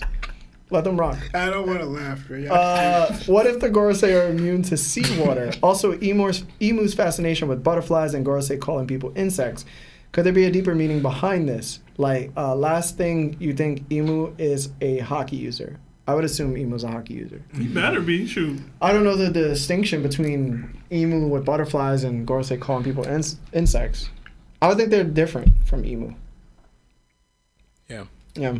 And then the last super chat that we've received is by Offbrand for 2. Says, stream this week, reading SBS. Love y'all, stay safe. We'll do the SBS next stream. Yeah. Yeah. He's saying you should stream reading the SBS. Oh, maybe. I'll see. Well, other than that, let's hit some phone calls. We got 24 minutes left. Marv, if you could, sir. And then Offbrand again with the 2 says, where does Virgo stop at the OG CP9 members? He beats all of them. Yeah, as they were before. Yeah. Yeah, he's Yeah. clearing. Yeah, Virgo now against pre-chance Bro, get yeah, down. clear. Come on, man. Clear. It's not even close. Hey, what's going on? This is Larry from that One Piece Talk. Who are you and how are you? Oh, man, I can't believe I got in. What's going on, guys? This is Shadow. What is it? Shadow, I think you Shadow? said. Yeah. Oh, what's Yeah, up, what's up, Shadow? Shadow? How's it going, brother?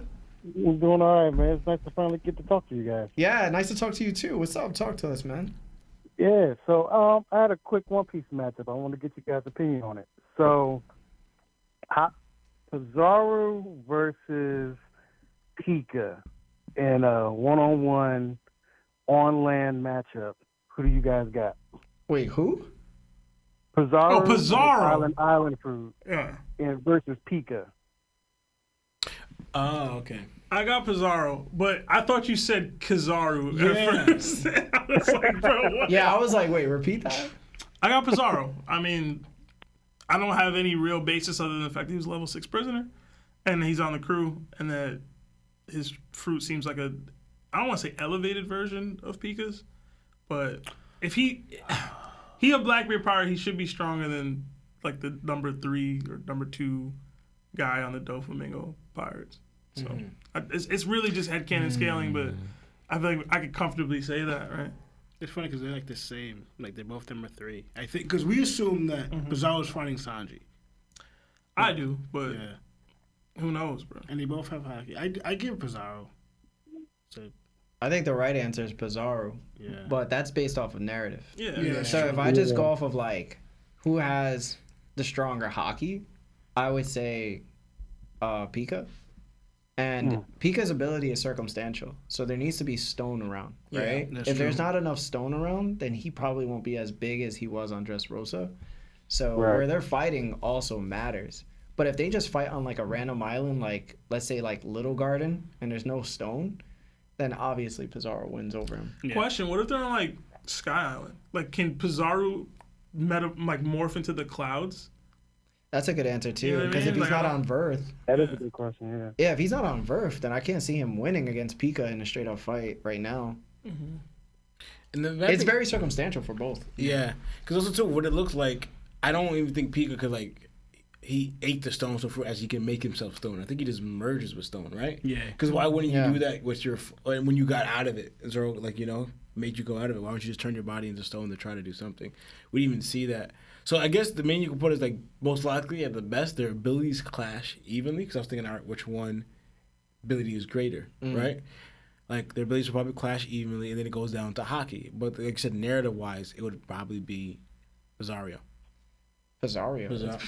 Pizzaro. But the thing is, it's like they're both pirates, right? So like if they met up on the ocean, like Pizzaro could probably become the ship, but that I was probably wondering hindrances. that. Yeah. That's probably a hindrance to everybody else because it's like, yo, we need the ship. Becoming the ship, I think that's too far. But but it has to be an organic island, no? Yeah, but Pica can just cut Yeah. Pizzaro any point. So it's like, yo, it really depends where they are. Because if they're not near land, yo, Pica wins that for me. Yeah. Because I do know, because like they showed it, and most likely I think Pizzaro, when he turns to something, he gets hurt regardless. Well, Pica, I can He get can, like, hide in behind between the it. stones, so Yeah. you could attack it and he won't even get hurt. Well, it's like Page's ability. When we took to the castle, he made himself punching it. He still got hurt by it. Put it this way: if there's more stone than there is land, and like Yeah. he that tries, even possible? and then Pizzaro tries to like manipulate the island, but Pica's in the stone. It's like, okay, so whose hockey is stronger in order to win out and taking the stone over? And it's like, I don't think Pizzaro has the hockey in order to push Pica out of the stone. Yo, if they're on impel down, who has the advantage? Yo, Because like Pica. the whole island is like a does. Yo, building. it would be Yeah. Pica Yeah, because Pica. it's stone. Yeah. And I'm bring a good point. Yeah, if this dude's like you hit any part of it, this dude gets hurt. If you add Well, the damage, we don't know that to be true yet either per se. Like he could have just not morphed, but that just speaks to his battle IQ. Like Kobe was clearly about to attack you. You know what I'm saying? Yeah. I mean, I guess not clearly. He was doing something else. Anyway, Shadow, who do you got, and what diff and why? I would have to go with Pizzaro. I think it's a more upgraded version of Pica's fruit. I'd probably have to go mid diff. I still think the geography definitely plays a part in who really comes out on top on this. So I'll probably have to go mid diff, just based off of geography alone. But I definitely have to go to Pizzaro. Okay. All right. Appreciate the call, man. Yeah, man. Appreciate you, thank Shadow. for taking my Appreciate call, it. man. Yeah. All right, man. Y'all take care. Yeah, you too, You brother. too. See you Thanks for later. calling. Peace. Just glad he didn't say Virgo versus Pica, bro. Yeah, that would have been crazy. Hour. That would have been a wild combo. Wild buffalo. Hey, what's going on? This is Larry from that One Piece Talk. Who are you and how are you? Yo, it's JTwoX. What's going on, y'all? Wait, who is it? JTwoX. He driving? Oh, we can't really hear you, bro. You driving? Coming in choppy. Hey, yeah, I'm on my way home from work right now. You got the windows down, man? You got the windows down, dog. You gotta put the windows out. Got the AC on or something. You gotta put us on your actual speakerphone on your phone. Put them Hold on, AirPods I in. got you. Oh, now, how we doing? What? We good now? Yeah, it's A better. little bit better, yeah. All right, so I had a question real quick. Hold on, what's your name? So, JTwoX? J 2 times. Okay. Oh, JTwoX. Okay. Go ahead. So, post Egghead art, do y'all think Saturn died? And not because of any of the protagonists, but my man's supposed to be the god of defense, but like, he's responsible for mad turnovers from the Straw Hats and from the Rebel Army, and he's fumbling the bag all over the place, letting all these mishaps happen. So do you think he just goes back to Mary Joie and they're just like, it's all good, bro, we'll get him next time? Or like, you think there's a punishment for maybe Garling or something? I think well, he goes back. Well, it won't be from Garling. Yeah. I'm pretty sure Garling is his subordinate. I would say, right? Yeah. Two. That's tough, man. You fumble like one time for real after like 800 years, and you get disciplined, you out the game. That's kind of wild, bro. I mean, maybe it's not one time, but Yeah, they fumbled a couple times, bro. they have. But him specifically, that's what I'm saying. He's getting singled out for this. He gets part of it, bro. I think they're different. Where like they're kind of like the ones in power to do that. The only one, obviously, they're not gonna do it to each other. I think the way the 5 elders are, they're like they're practically like family, like the close people to him. So the one will be Eam, and I don't see Eam doing that because those are his most loyal. He has no one else really that's gonna be that loyal to him like that, you know? Because they're the only ones that really know. Bro, I need you to mute yourself, bro. My bad, my shit's cutting out. I'm gonna let y'all go. Alright, bro. All right, man. It's nice talking to you, J2 Time. Yeah, thanks for calling. Stop two-timing, man. Appreciate y'all. Stop. Call again. Later, bro. Yo, that was killing my ears. Alright. Yo, try not to call while y'all driving, bro. Just in case. And if 'Cause y'all do- I don't want y'all to like, be distracted. It's a lot in the ear, bro. Just say that. I want y'all to be safe. Huh? Did you want to finish what you were saying, Lawrence? Yeah, I was saying like the 5 elders, like Eam doesn't really have another people like that. For example, I'm pretty sure they're the only ones that know he exists. You know, So you taking out people who are loyal to you just because of this situation, you know, and especially when Nika's involved or whatever. Like, I don't know. As evil as 𝐴𝐴𝐸 seems, I don't think he's doing it to his 5 elders. Is all. He said, bro was flying his plane. Gorosei were tapping the feed.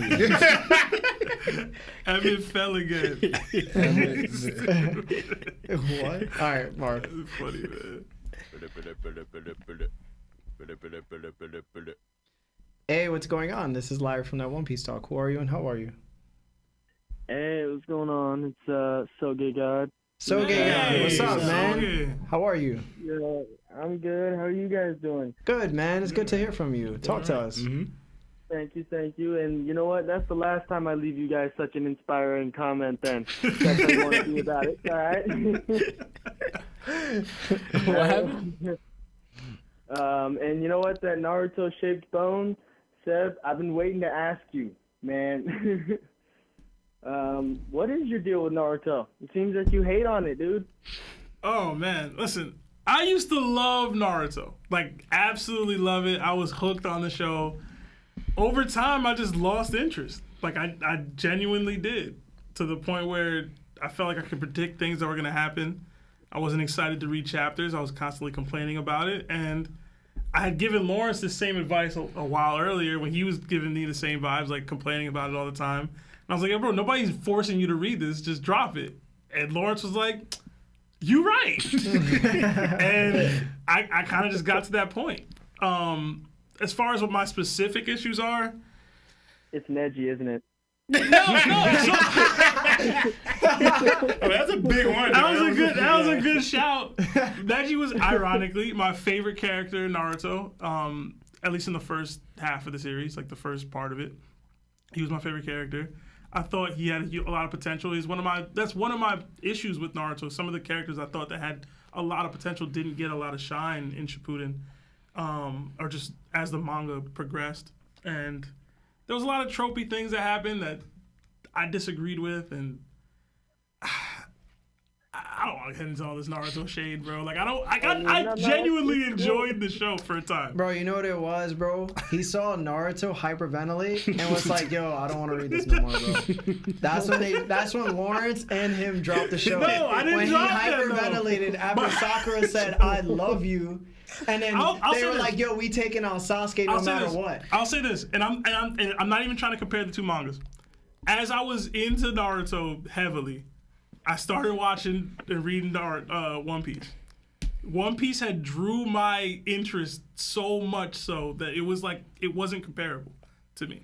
I didn't care about anything that was happening in Naruto anymore, and it was like during during the war. Mm-hmm. I feel like Paramount War. Yeah, like Yeah. the Naruto the ninja. The fourth grade like ninja before war. that, yeah, just before that when they were building that up and like Zetsu started getting more shine. I was like, yeah, I'm good. Like, I don't care anymore. But, like, I was watching Luffy do, like, menial stuff. Like, oh, my God, this is the greatest thing ever. So I already knew then, like, this is just a different feeling for me. Like, I saw Luffy climbing Drum Kingdom, and I felt more, like, that mountain there. I felt more watching that than basically anything I had when he seen. had Nami and Sanji. Yeah. Like obviously Naruto has more feats, like, that are more impressive than that and bigger moments than that in its series. Did he? But Lawrence is wilding, bro.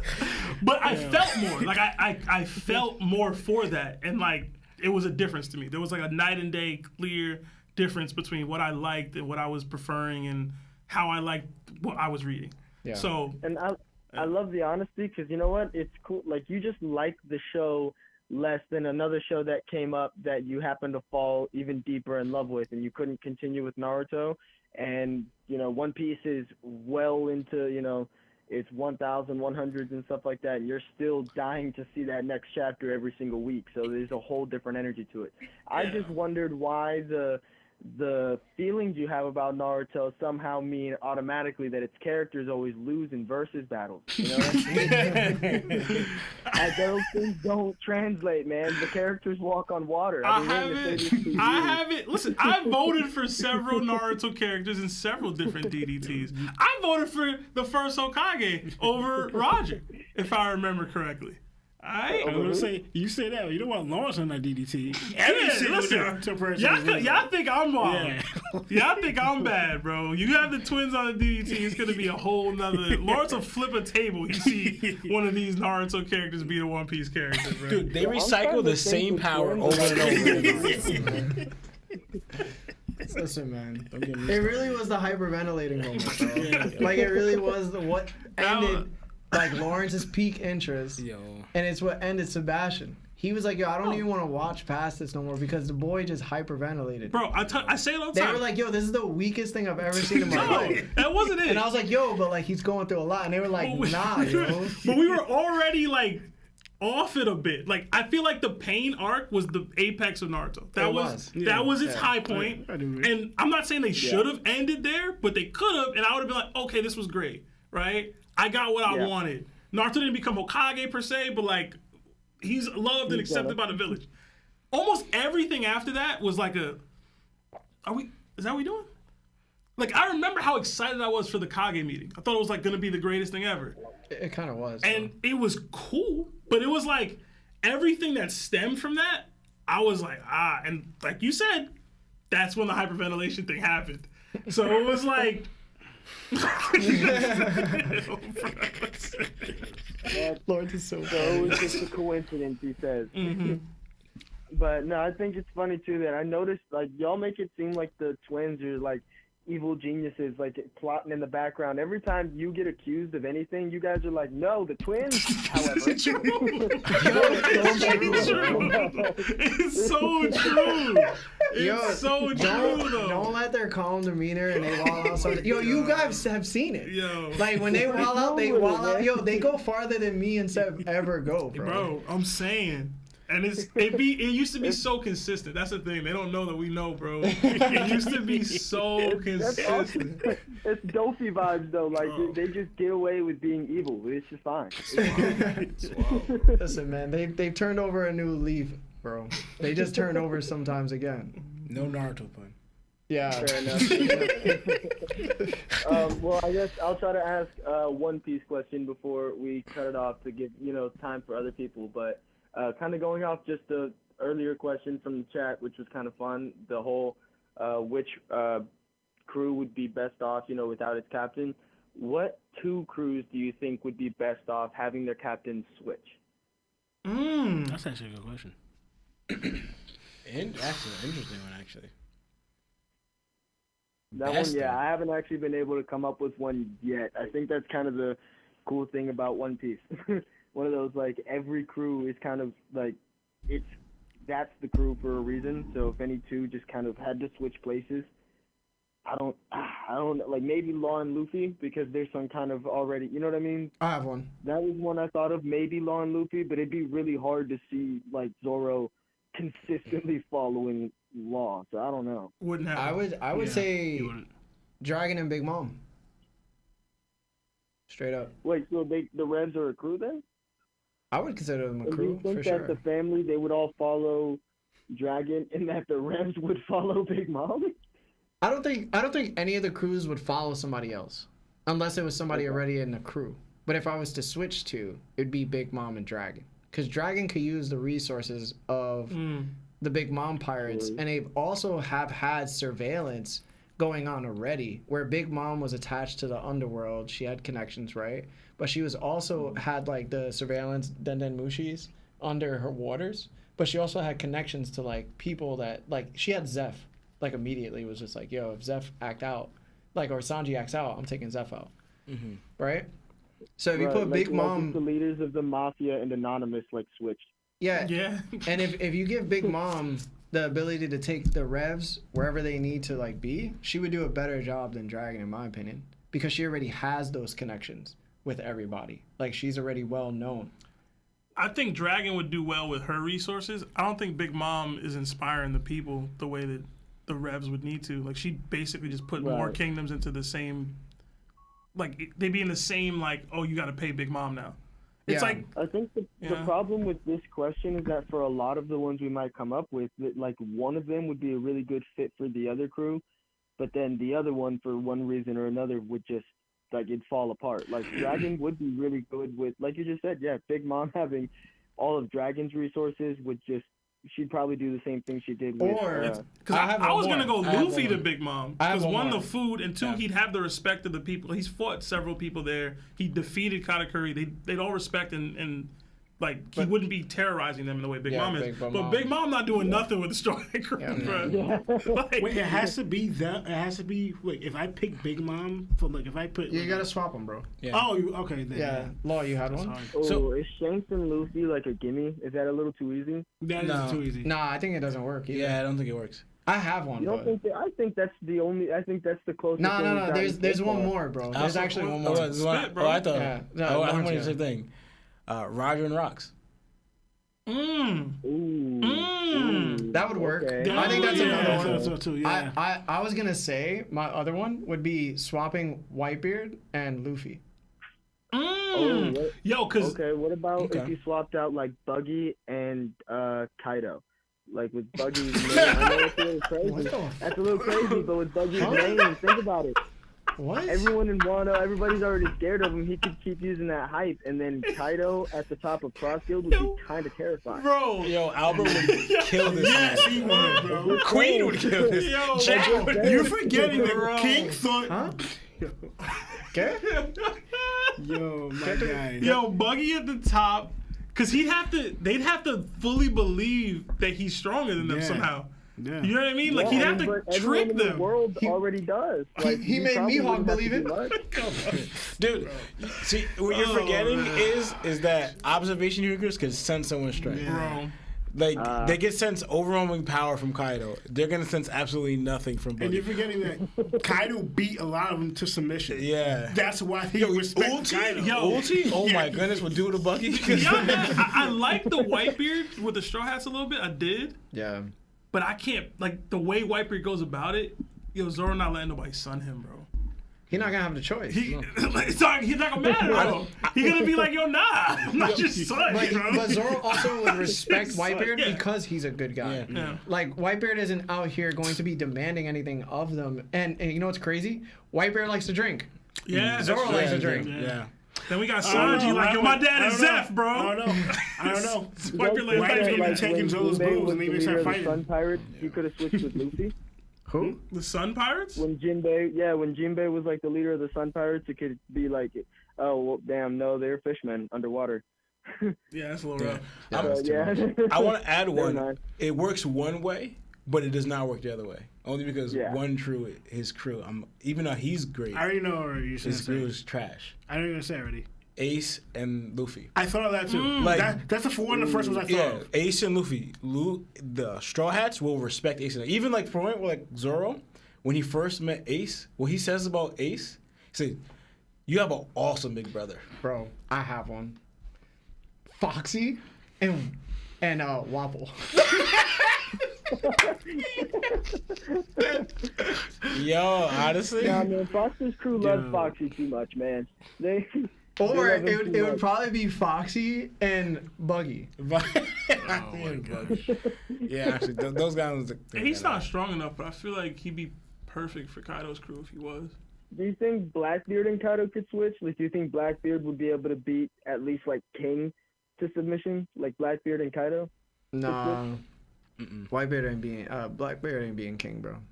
Whitebeard totally being king. But Well, there's a good fit is another story. yeah, What did I do? we ain't got enough time. He said, we "What ain't got did I enough time. But yo, listen, man, thank you for the question, Yeah, that was bro. a good one. Appreciate you. Yeah, sorry for all the time that I took from everyone else, but it was good to talk to you guys. I'll see you next week. All right, see you later, See man. ya. See ya. For everybody that hasn't liked the video yet, please like the video. And thank you so much for the calls. And thank you so much for watching. We do have 2 more super chats from JT. He said $2. My bad, y'all. Garce got me. That was the guy with flying his plane. Yeah. And then Corey again with another 2 says Naruto ducking Raikage in full QB cloak goaded. He did run from him. But it was to prove like a speed aspect. Yeah, Yeah, I didn't so, mind that too much. I didn't mind that too much. It was like story exposition at this point. But yeah, man, guys, good chapter. Next week, I might have a guest, might not. Can't tell you for sure until I get it cleared. And then we'll do the SBS. And then we'll do mostly phone calls and super chats. Is it break next week? It's break next week. Yeah, there's no chapter next week, so it's gonna be a fun time. So yeah. Anything else? No, nothing else. All right, guys. Well, listen. W stream, W chat, W live. Thank you, Marv, again. And my name is Larry. Lawrence. Lionel. Sam. And this is that One Piece talk. Jana.